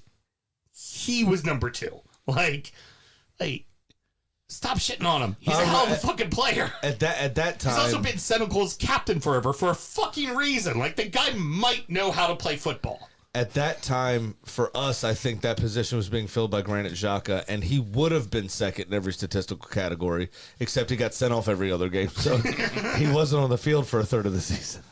We were talking about Fulham and how they've been having a hard time scoring goals. You get a 2-goal lead. And we've also talked about how sound they are defensively. And they fucked it off, man. And what I want to know, from a goalkeeper's perspective, is what the fuck Bird Leno was doing. Did he think he was a bird? Yeah. There was no fucking way he could get to that ball. Why are you even attempting to take a step off your line? Just stay home. Stay home, you save it. Stay home, you save it. I mean, what, did he not notice until he took 3 steps and, oh, that's 6 feet over my head? Yeah. Whoop. Oh, look at that. I don't know the percentage of soccer players that can dunk. Another happy basketball. Another little happy little But ball. even if he could, he wouldn't have fucking got to that. Yeah. What is he doing? Yeah, Fulham, thanks for your business. We appreciate the $17 million. Clearly, he had a Red Bull and just thought the Thought commercials were thought true. he had wings. Yeah. No, only They didn't Jamie even Vardy flap at gets it, though. wings. They didn't even try. He went out, was like, whoops. And unfortunately, here's the kind of the truth that can be said about Burnley. Great, you won't be the worst team in the league this year. Yeah, they're shit, though. You'll be the second worst, but fortunately for you, there's Sheffield, and Sheffield's just that fucking god awful. And you know what the worst part about this is? Which makes it even funnier in full circle. We love a piece of closure around here, right? Love a full circle moment. Chelsea lost 4-2. Fofana scored the 2 goals for Burnley. Mm-hmm. So if Burnley didn't have him, they would have lost 2-0. Yeah, essentially, right? If we're gonna just go down the ledger, he's on loan from Chelsea. Yep. Because they got too many guys. They could have also had a 4-4 draw, but they didn't. Because they loaned this gun out. They load him out. Also have, remember I told you about one of my Korean store owners, and the fun, like, kind of quirky thing I noticed about immigrant families sometimes, when the ladies step off the boat at that time, that's the style that they stick with, right? And I just happen to notice it because this particular store owner's wife looks like an 80s glamour model. Okay. Right? It just still, and I've seen her in person recently. Floral button-down shirt, spandex. It's like, wow, you're out of 1987. Glamour shots. Exactly, 100%. It's brilliant, right? I am also here for, and I noticed this during, remember Men of Honor, the movie with Cuba Gooding Jr.? I don't know what it is, but I think he was about 28, 29 when he made that movie. But black men with a mustache instantly ages you 10 years. Right. Black don't crack. Right. But if you only have a mustache, you look 10 years older. Heard. Don't know why. Got you it. just do. Fafana, I think, is about 26. Looked 42 years old. Just has the mustache. Brilliant. It's fucking I'm here for it. It's fucking brilliant. Magnificent. It's so good. We already talked about Kluivert kind of stealing away the goal there and get that early lead. It's just so weird how many mirrored things happened this week also. Yeah. You know, very like much we so. talked about the McGinn and the Osaka goal. Yeah. With the save being made and then them just reacting first to the situation. And then here you had exactly, the same thing with the goal being stolen. It was very strange. And Forest figure out a way, and this is actually a real good point for them because at the Vitality, the Cherries are fucking good. They're real good. I mean, it was a moment of brilliance from Hudson-Odoi. That was fantastic. Oh, a gorgeous shot. Fantastic goal. Not even just the goal, how he got the ball, made the move across, found the He did very well to keep the ball in that situation. Absolutely all right. of it Yeah, was perfectly executed. we on talk his about side. like a goalkeeper making themselves big, quote unquote. That ball was bouncing between two players. More often than not, the defender comes off with that. Yeah. But he made himself big enough that the defender's touch could not get around him, and actually the defender took himself out of the play in doing so. Gave a little drop of the shoulder. The next defender that was stepping up was left in his wake. And then just to dig it out from under his body in the way that he did and find that corner was absolutely fantastic. Yeah. And That's what we saw at Chelsea that we thought he's going to be the next way. That's why he got called up for England. And that's what we haven't seen from him in probably 2 years now. And he's finding his feet, and it's great. And for me, results like this is what's going to keep Forest up again. Yeah, I think, and you got a Wonyi back, which is massive, and you got a Longa back, which is massive. Feel like when you look at all the teams down and around there, I think Forest and Everton are kind of level. They're kind of the same side, but they're both, I think, better than Palace. And and at the I rate, do really worry for Palace, man. And Fulham, I think the defense is strong enough, but they're not scoring goals. So I still think like Everton and Forest can figure out ways to get wins. And again, Well, Wonyi's back now as well, which is huge for them. And Luton, I don't feel like Luton's going anywhere. I do think Luton could ultimately be the team that goes down because you just are asking so much of them. But as a club of those three clubs that came up, and even mentioning Palace, mentioning Forest to an extent over the last, say, 60 days or so. Yeah. Luton are playing better football than both of those clubs. Yeah. They're getting more results than both of those clubs. Yeah. So I look at all those And teams. we did mention that Adebayo scored again. Fucking absolute, just on fire. Yep. On absolute fire, that kid. Looking at how that all is kind of grouping up, it's like you really start to fear for fucking Palace because you watch what, Everton gutsy draw on the at home against the top six side, and then, Forest a gutsy win in a gutsy draw in a very hard building to get a draw. Fulham, at least the defense is there, right? And the same thing applies to Everton, that they also don't give up goals. Remember, the team that leads the league in shutouts in this league right now is Everton, right? Like they have the most shutouts, but you look at all of it, and just Palace starts to fucking scare you, man. It makes you nervous. It Really does. starts to scare you. Especially if they don't make a change soon. I mean, I honestly believe they need fresh blood. But even if they make the change, if those guys aren't healthy, they're not going to win that's fair. games. Yeah, They're just that's not. fair. Like they aren't. That's a fair point. And muscle injuries like a hamstring fucking hang with you. Yeah, for sure. Ask Michael Owen. Yeah. Don't ask him anything else. Just that. He has some very controversial views on other things. To be completely fair, he's also fucking duller than Sheffield United. God bless it. He's a bore on Twitter. He's only ever seen 5 films, apparently. Michael Owen. Just done like films. Only seen 5 of them. I mean, it's better than Joey Barton's views. Fair. The only time I can manage to look at a Joey Barton tweet is when he talks about Everton because he's a boyhood Everton supporter. Any other time, it's like, oh shit, he's talking about fucking black people and women again. Stop it, Joey. Just God stop damn it, he's man. starting to sound like Graham. every time I say something that has even the slightest potential of a misconstruction. Yeah, I don't know. You go for it. I'm going to let you figure this one out on your own, stud. Just let go. Just commit to it. Anything that I say that could be slightly misconstrued as potentially racist, Yeah. I look over and look for approval, and most of the time she's just going like this. Which, like the mustache joke from a few minutes ago, she was shaking her head, but Cole gave me the approval I needed because she was busting up laughing, and I really hope the camera caught her. in case anybody wants to try to come for my head, because safely off camera. if everybody remembers, I'm 37 and look like this. So that's a compliment. Okay. For what I was saying. Thanks, guys. Keep Y'all going. are brilliant. Anyway, we've the only Next match. the only one moment in this game that we didn't talk about, other than the other 2 moments that mattered, was the shocking fucking tackle from Philip Billing. Yeah. That is disgusting. Oh, yeah. That was. All of us have done a little flick at the ankle to, trip the guy up, or, professional foul, yellow card, fucking move on, whatever. No big deal. He's stamped on his Achilles. Yeah, that was. I want to rip his fucking Achilles And off. Hudson-Odoi has had Achilles problem as well. And that was just a fucking terrible tackle. Oh. That was absolutely ridiculous. Should get what? Go ahead. What is it? What abuse am I being hurled at me now? Sure, Billy. Wait, he thinks he looks good for 37? No, I think I look like shit. That's the point. I thought he was my age, 48. Exactly. Yeah, That's sure, Billy, why here's what the I question. said was a compliment. Which one of us is older, me or Graham? You dye your hair. It's not fair.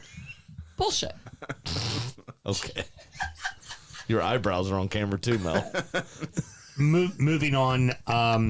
Something I think I'm starting to notice about United is the younger players are finally starting to gel and learn. And here you had the instance where it was Garnacho and Hoyland with the 3 goals.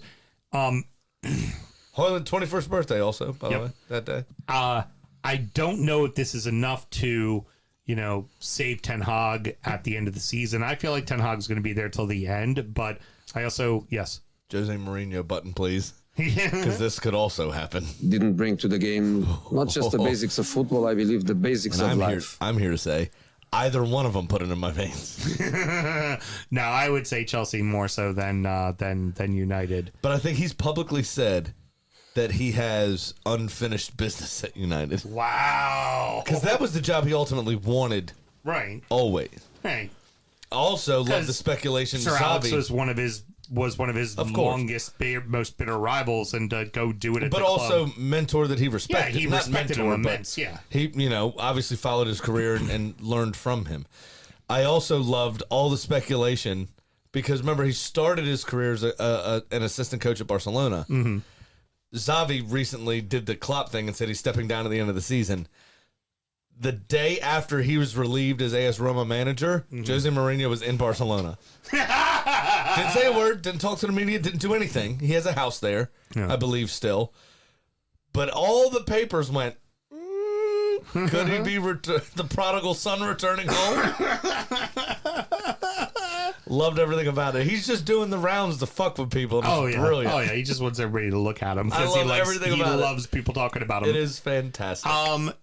There's really not a lot more to say other than are we surprised West Ham didn't score a goal?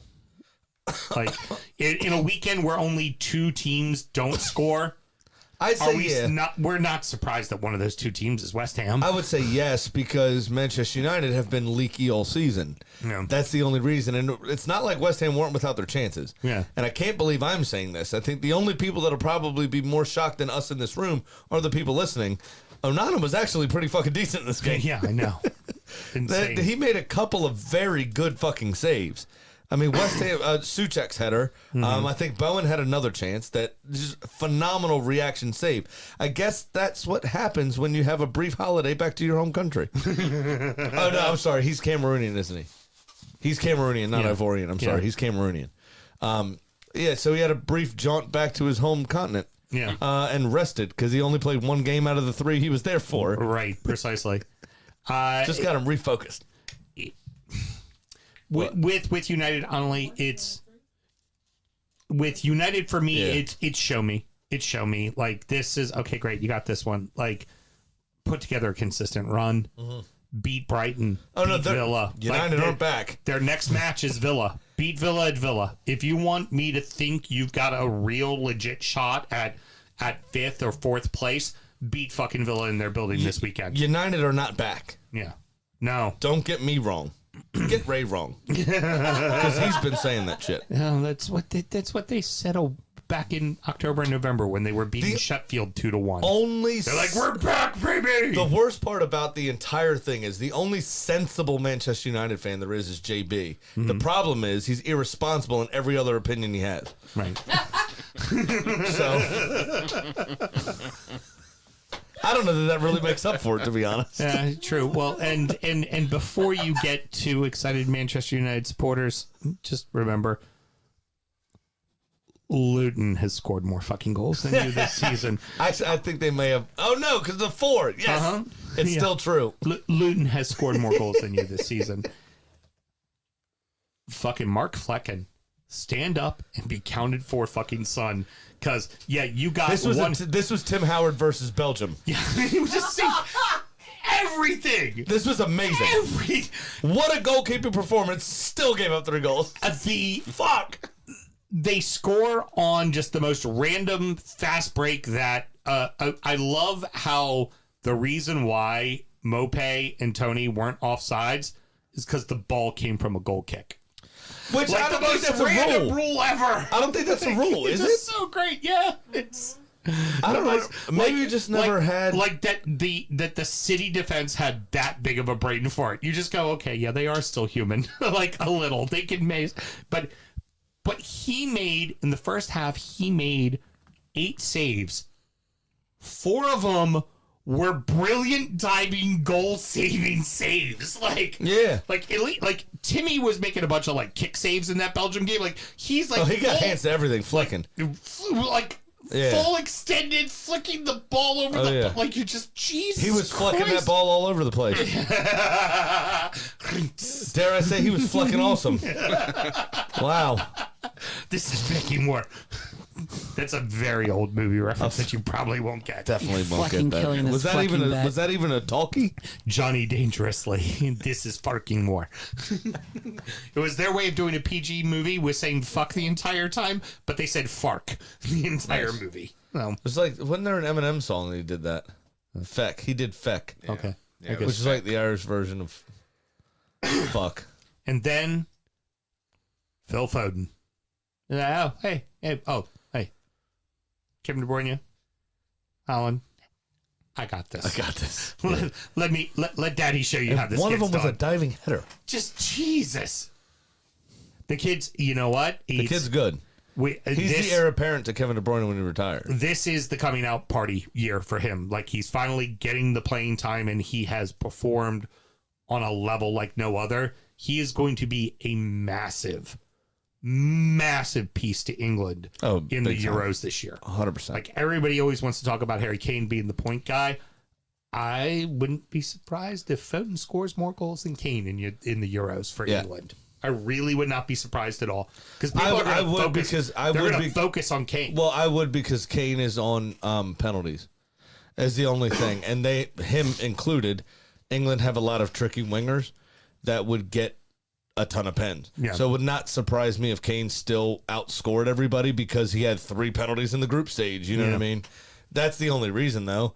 But Phil Foden can do it all. I mean, some of his passing was absolutely phenomenal. Some of his close quarter play was absolutely phenomenal. The numbers lied in this game, which is hard. The scoreline lied in this game because I thought Brentford were dangerous. They only had 3 shots on target, but at any moment, maybe it's just because of the manner of that goal that they did score. Yeah. But City looked dodgy on some of those long balls, right? And I think it was one of the Robbies after the game. Not Musto, the other one. Why am I forgetting his name? His last name. Not Robbie Musto, the other one. Earl? Robbie Earl. Yeah, Robbie Thank Earl. you.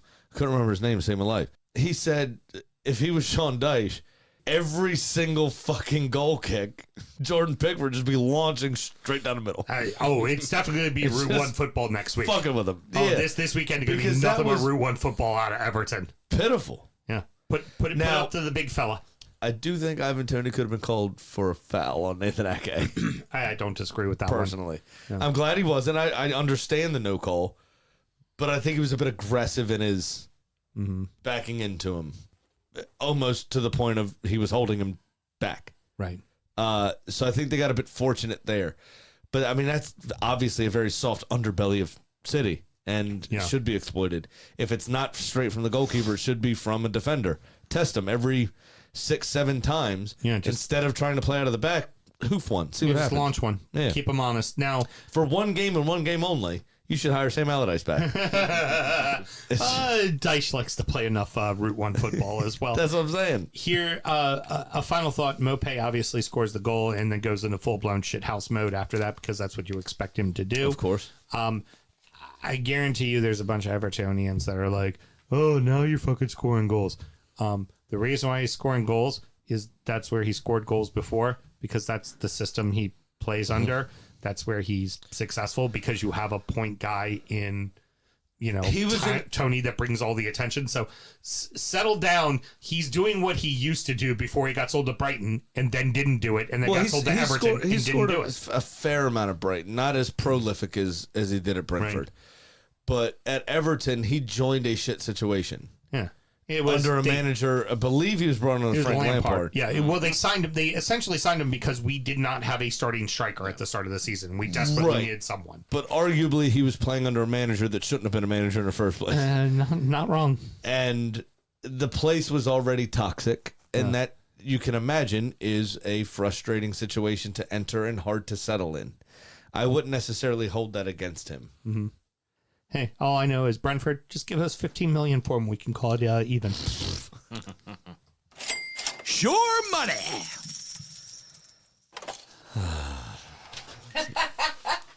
Not so sure these days. I always love that sigh at the beginning of Shore Money Bet. It is not so sure these days. It's starting to get a little bit annoying, and I need to stop the bleed. But I'm now down 947 smackaroos. I will get into my stuff momentarily because, Sam, you need to talk about yours. All right. I missed and I don't care. I am down $639. Big Sam's Lock of the Initially, it says Nicole, but instead I'm going to defer to John. John, did you know that 16.67% of the time, it works 100% of the time? I did know that, yeah. That's sound math, isn't it? 16.66666. And half of that time it works most of the time. Yeah, see, my man gets it. International man of mystery knows. He knows what's up. Very simple. I bet on Jota to score, so he didn't score, and Liverpool lost. So, nah, I'm good, B. That's all I got for the couple losers. Nice. That's where the bets are just like, yeah, I'm all right losing that one. It doesn't hurt at all. That's fine. I lost a couple real money bets on Arsenal this weekend, and one of my store owners is a big sports gambler. He's like, "Oh man, but how'd you do this weekend?" I was like, I blew $15 on Arsenal. Don't care. That's a happy donation. I'm like, Thank you very much. throw that I had money us away. winning, but I had people that hurt us, like Jota having a shot on target. Right. We played so well, he didn't. Yeah. I'll fucking take that. There was Take my one. $15 every weekend because that means we win the title at the end of the year. You know It what I was mean? last year's bit where you kept just betting on City to win because Yeah. you were like, if I miss this bet, it means they lost. Exactly. Yeah, 100%. All right, so I do have an email. And now, it's time for our degenerate gambling friend, Pat's Pick of the Real Week. quick, if you looked on the closed group, I did post Pat's bet. He did send it to us. He I just saw. wasn't able to join us. So, Yeah. and tell So us I how know that went. he lost the first one. He lost the second one. He did too. lose the second one as well. Not enough corners. I lost this weekend because of Villa Yep. on corners, on real money. Oh, 2 corners, I would have hit 2 bets from actually because I had a total at over 8.5, and the game finished with 7. Y'all had 5. Right. I had over 5.5 and over 6.5 for Villa and 2 other bets. So if Villa had 2 more corners, I would have hit all 3. there you go. Fucking annoying. That's why you suck at gambling. Yep, pretty much. All right, so Not good gambling. thank you, Adam. So Pat brings to the table, and I quote, I made some good bets last weekend that didn't pay off.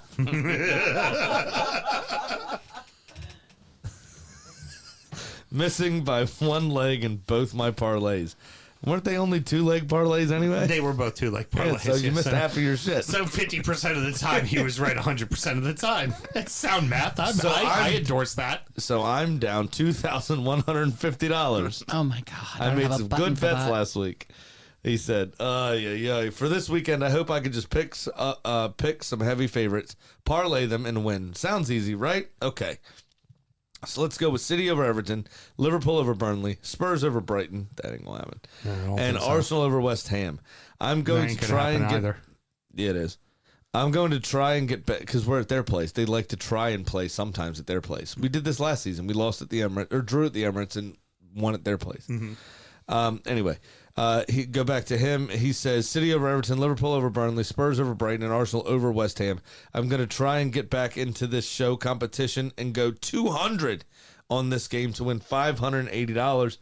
You guys have a happy Super Bowl Sunday. I'll be rooting for whoever I put my money on. To be decided. Talk next week. Ooh, that's a bingo. The fuck was that? That's from Inglorious Bastards. I haven't Christoph watched Waltz. that movie in years either. All right, go ahead. What's your couple losers All say? right, so my couple losers says first it was seagulls, now it's a cock. Have I ever told you I fucking hate birds? Which I do actually fucking hate birds ever since I got in a fight with a 1-legged crow. Do you know that story? No, we don't have time for it. We're an hour 40 in. The crow had seen some shit. We're gonna get through this. 2 more shows to do. All right, so I decided the way to stop my bleed was an 8-leg parlay rather. So I've got City to beat Everton. 9-way parlay. Only 8, thank you. City to beat Everton with over 2.5 goals in the game. Liverpool over Burnley and over 2.5 goals in that game. I've got a double chance Tottenham or Brighton. There will be a winner and over 1.5 goals in that game. Not good gambling. Then I've got Luton over Sheffield United and Newcastle over Forest, and that will pay me on a $100 bet 1,028 American dollars. Get it the fuck together, Sam. Counting for inflation under this cockamamie administration, that should pay me $1,500. Hey, Houston. Yeah. How come Saturday. How come Saturday. we never press the other Adam button? You dicks should listen more to Mel. That one. Yeah. Oh, by the way, I didn't bother to tell you. I'm taking 2 road favorites this week. Give me Arsenal and Newcastle to beat West Ham and Forest at plus 196. Plus 190. Yeah, I forgot to completely save my bet. I What'd you talked bet, all 50 this cents shit, on it? and I never said my actual bet. So, yeah, that's it. Nice and simple. Try to just chip away at the deficit a little instead of trying to go for the home run. Instead of a Swing for the fences, my friend. 9-way parlay. Swing for the fences, my friend. very good. You know what? You know what we have, John? What do we have, Big Sam? We have a chicken.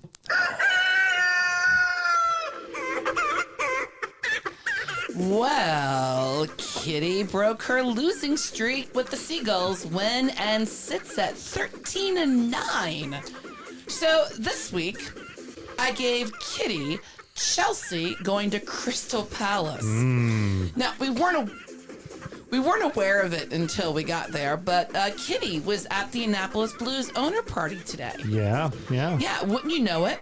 He was working with a friend of our show, Hiram. She. Kitty identifies as a woman. Wouldn't you know it? Kitty was working with a friend of the show, Hiram. Yeah, well, you said he for Kitty. No, I didn't. Yeah, you did. Go back No, and you can't I'll prove it. sound check. You won't. So yeah, Cannot you prove just a said damn he. thing. Okay, go ahead. Now, wouldn't you Excellent know cold it? reader. She's gonna edit it out, Sam. You know this. We're gonna be too late. Nah. There'll be so few edits tonight. Now, she was helping Fuck you. She was helping Hiram on how to cold read her betting segment better. Besides being an integral part of the Blues, he's no longer an integral part of the Blues front office. Young, hot freshness now always supports Chelsea, so clearly Kitty sees a Chelsea win over the Eagles. And Hiram said I could mention it. Go for it. Go ahead. Hiram is his last week with the Annapolis Blues. He done fucked up and got himself fired. No, not at all. Got a 100%. promotion. Not at all what happened. He is now going to work in the Marketing department for of DC DC United. Hey, well done. yeah. Got himself. But he's still going to do the podcast, so that's fine. Well, he's now going to sit in the parking lot and drink with us because he ain't got to fucking work. Well, you for know what he is the going to do Annapolis Blues too, games. because of where he is. Uh-huh. Get an old DU sponsorship on one of the advertising hoardings, There we go. or an interview with a player, or four, or I a looked at manager. We've already got the player lined up with Jacob Merle. Yeah, I looked at Hiram. I go, so what you're telling me is I'm meeting Dean Smith this summer. Yeah, I'm talking about a seasoned veteran. Yeah. I'm talking about Dean Smith coming in here. That's what I'm Also, talking about. Messi is he's coming Charlotte. to town. What? Yeah, Yeah, Messi's coming to town. at some Who? point, Hire him to hook it up. Who? Yeah. Messi. The greatest footballers ever lived. All right. Yeah, he wears pink, and men shouldn't do that. So, Shore Billy was wondering if anyone had to do Malort tonight. No, it was a no Malort Monday. Normally it is, but we do have a special guest in studio. Oh, have you ever had Malort? I have once in Chicago. They welcomed me. have do you you remember- had do you pumpkin remember spice it? Malort? I have not had pumpkin spice. Have you ever had barrel aged barrel Malort? age? Which pick your poison, my friend. Or you know what? Probably- Do one now and then one during injury time. Nicole's driving. That's true. Give me the pumpkin spice now. I'll do the Ooh. barrel aged Let me later. get a little cup. I know the cups are over there somewhere. Get the shit one out of the way. Exactly. What a great idea you Gotta had, shake it Shore up because Billy. there's like Thank you so sediment much. underneath there. Oh, good sediment too. Yeah, just tickles the old throat. Yeah, that's the sad part when you now have to shake the Malort. On Normally, Malort makes you shake it. Yeah. TikTok, most of you guys will know unemployed wine guy that does bits. Everybody makes him do Malort stuff. There was one that they had him do recently, which was Malort and condensed milk. Oh God, It fuck was- off. Yeah, fuck off. I done canceled my channel. Shore Billy sent me a recipe for a Malort pie. Nope. That reminds me of that. I'm out. There we go. And John, do know that You can't see his face, which is awesome. As you can tell, it's like a really like janky kind of handmade label. I spent $150 American dollars on this fucking bottle because I had to have it, and it 'Cause was we hate also ourselves, let's it was be honest, also that's why. the last bottle they had left at the distillery that I had my friend John, buy. in case you're wondering where your Patreon money goes, shit like that. Right here. This is this case of scarcity does not equal quality. No, yeah, exactly. Enjoy.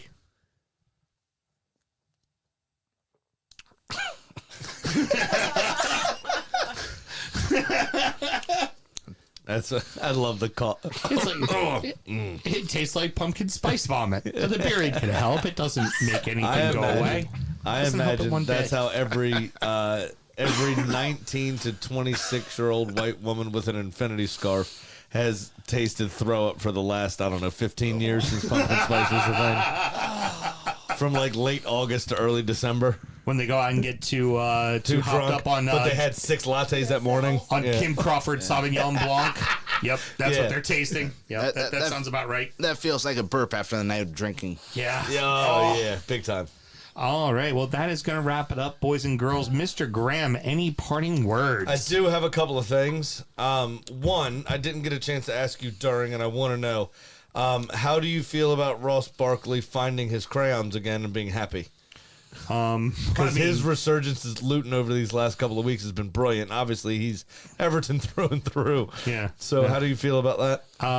Is that good to see? Happy for him? What would truly make me happy is to see both him and Darwin Nunez in the middle of the schoolyard with their crayons or street chalk drawing. That would make me happy. And then taking just a little nibble. Just a little nibble. Just looking around. Well, especially the street chalk. It looks like a giant thing of Laffy Taffy. Of course you want a little bite of that, you know?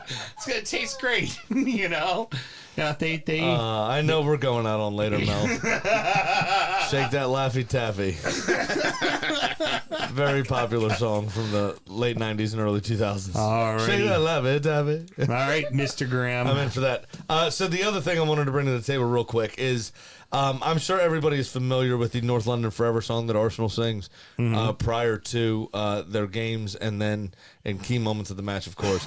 The chorus you'll be familiar with says, North London forever, whatever the weather, these streets are our own, and my heart will leave you never. My blood will forever run through the stone, right? Mm-hmm. Brilliant sentiment. Gorgeous. Absolutely. I wanted to read to you part of the first verse because this song, I don't know if anybody's ever read The Angel, which is the official name of the song, by Lewis Dunford. But it's essentially about gentrification. Uh-huh. Right? And how you'll never take away from us what was ours, even though you're changing everything around us. Mm-hmm. Right? And so it says, as I walk these streets alone through this borough I call home, upon the barren fields of Highbury, neath the stadiums of stone, through the turnstiles at the Angel, see the homeless on the green, comforting, from the Cali to the cross and every shithole in between, past the church, the mosque, a crack den, and the offie on the corner, an off-license, a liquor store. See the brasses from the brothel that pretends to be a sauna. Watch the bedlam and the bookies. See the winners and the losers, seeking solace from the sorrow at the local battle cruisers, which I don't know what that means necessarily, but I can only imagine it's rhyming slang and it'd be a boozer. Right. Right. But a crack den makes an appearance. There's a few things that are quite bleak in here. Yeah. And then basically through the rest of it, through the madness in the market, weathered faces turn to greet ya. Hello, Governor, how's your mother? You all right, son? Be lucky, geezer. Double pie and mash and liquor. Cup of Rosie Lee up, chap. Or watch retired gangsters bicker every day in Arthur's Cafe. It's just the final line is, from the Thornhill to the Hemi, all the faces are the same, because the manner might be changing, but the people still remain. It's just, even though you're changing everything around us, you're buying everything up. It's kind of bleak, don't get me wrong, but it's just because you're fucking changing everything around us, you're not going to take the soul of the city away from us. And I thought it was pretty cool to talk about and to see. The other thing I have to mention before I get into my 1D back is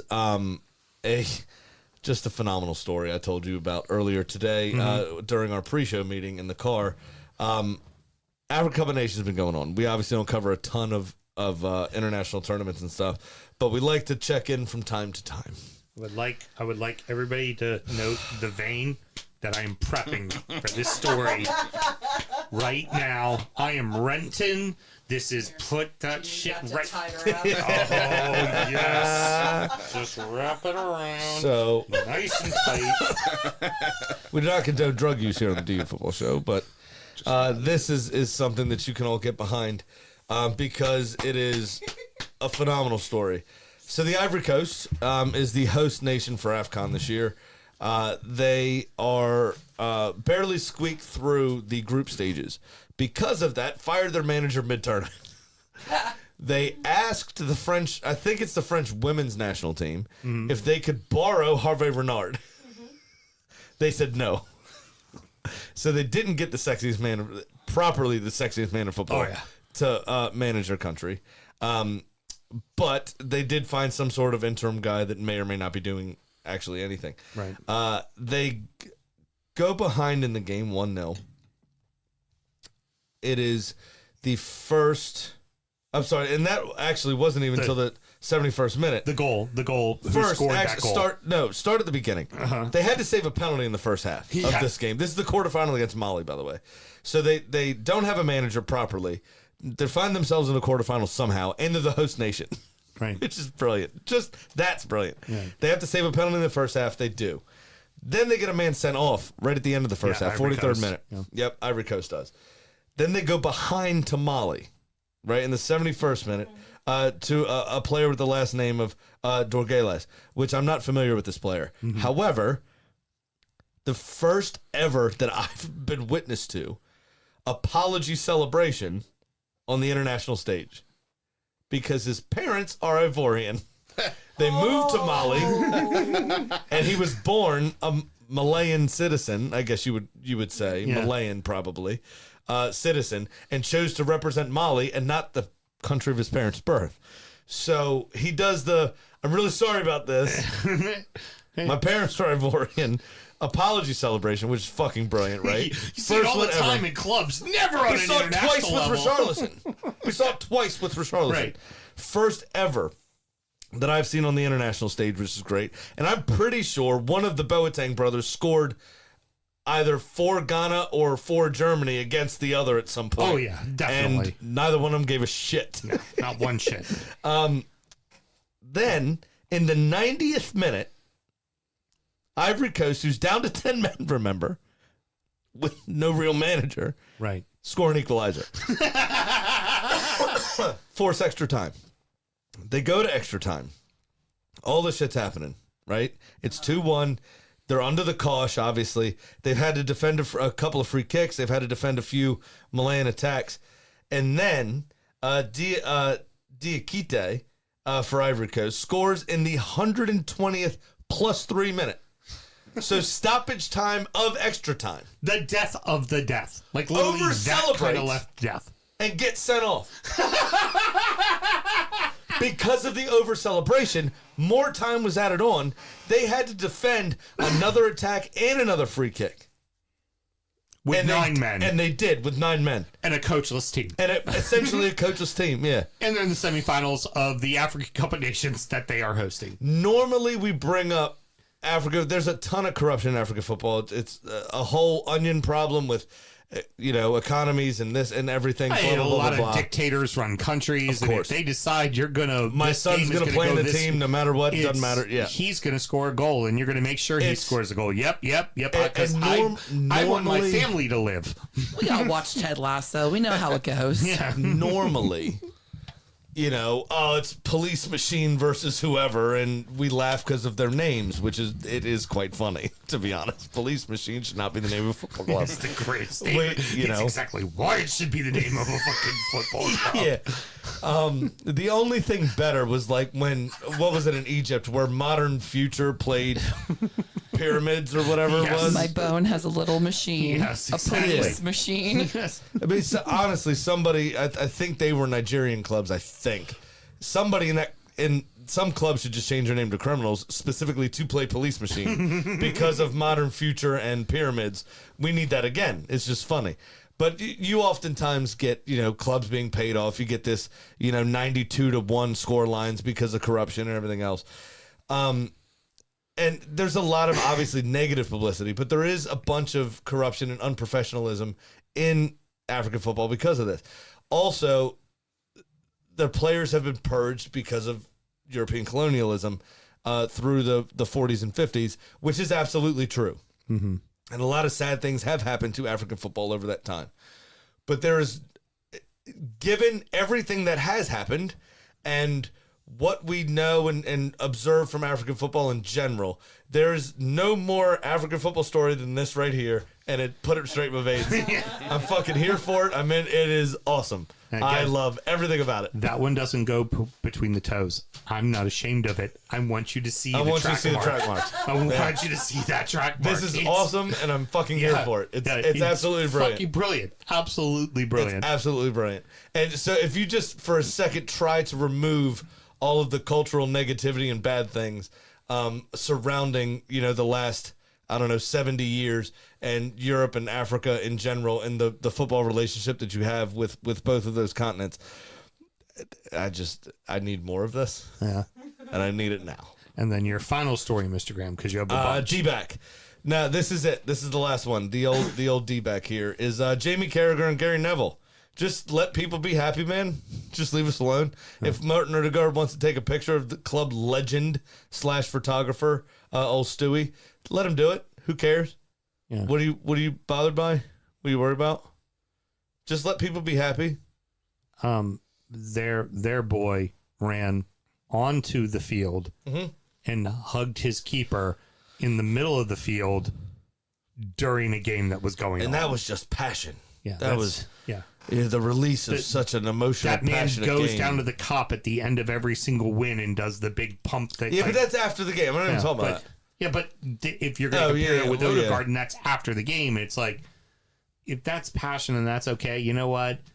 That's a massive fucking win. And honestly, since the days of Wenger, for me, I can't think of a bigger win for you guys. That was fucking huge. Absolutely. It does not, like, I called you immediately after the game and said, hey, look, I got some points I want to get across, but other than that, you talk about it. That game was fucking massive, man. Like, please go. Like, that game's all for you. You're the fan. You're the supporter. Yeah, but you'd be surprised to learn that I don't like the globe very much. Yeah, I like how John just laughed aloud. John flew 3,000 miles to laugh at that. To see it in person, yeah. Absolutely right. Laugh at that. To see the humbleness in person. Pro Arsenal agenda, baby. Brilliant. Absolutely brilliant. So, other than that, is that all you got, Graham? You had a laundry No, list. that's it. That's it. There was those three things I had to talk about. All right, we are finishing so we can be done before 2 hours. Yes, On the okay. first show. International Man of Mystery. Was it all the disappointment you expected it to be? And more. Yeah, that boy. And more.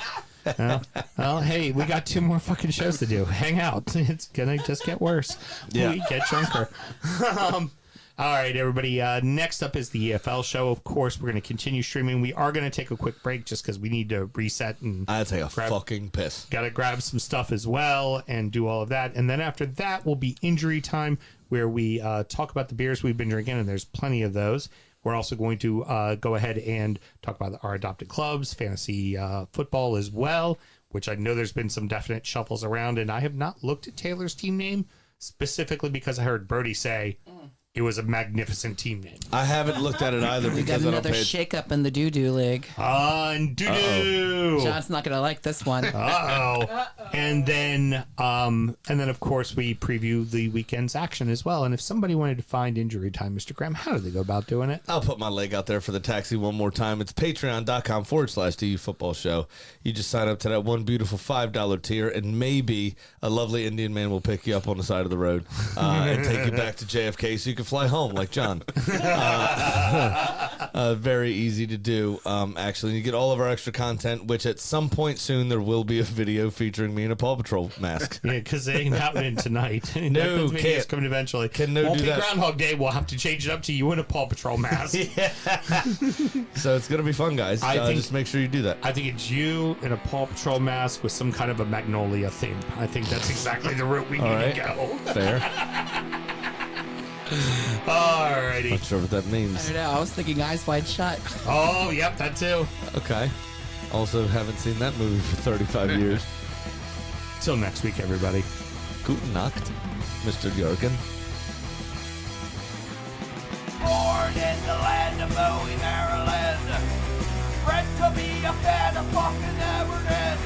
Punch you in the eye and drink your rye. Sam Houston. Sam Houston? Arsenal fans have another Sam. Right day, the fucking Gooner Graham. Stump of a lord. Look straight in shorts. Sam Graham, hey. Sam Graham. Brooklyn United!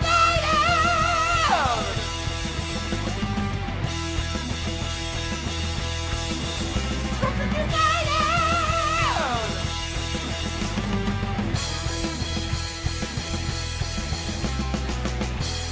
the fucking mute button.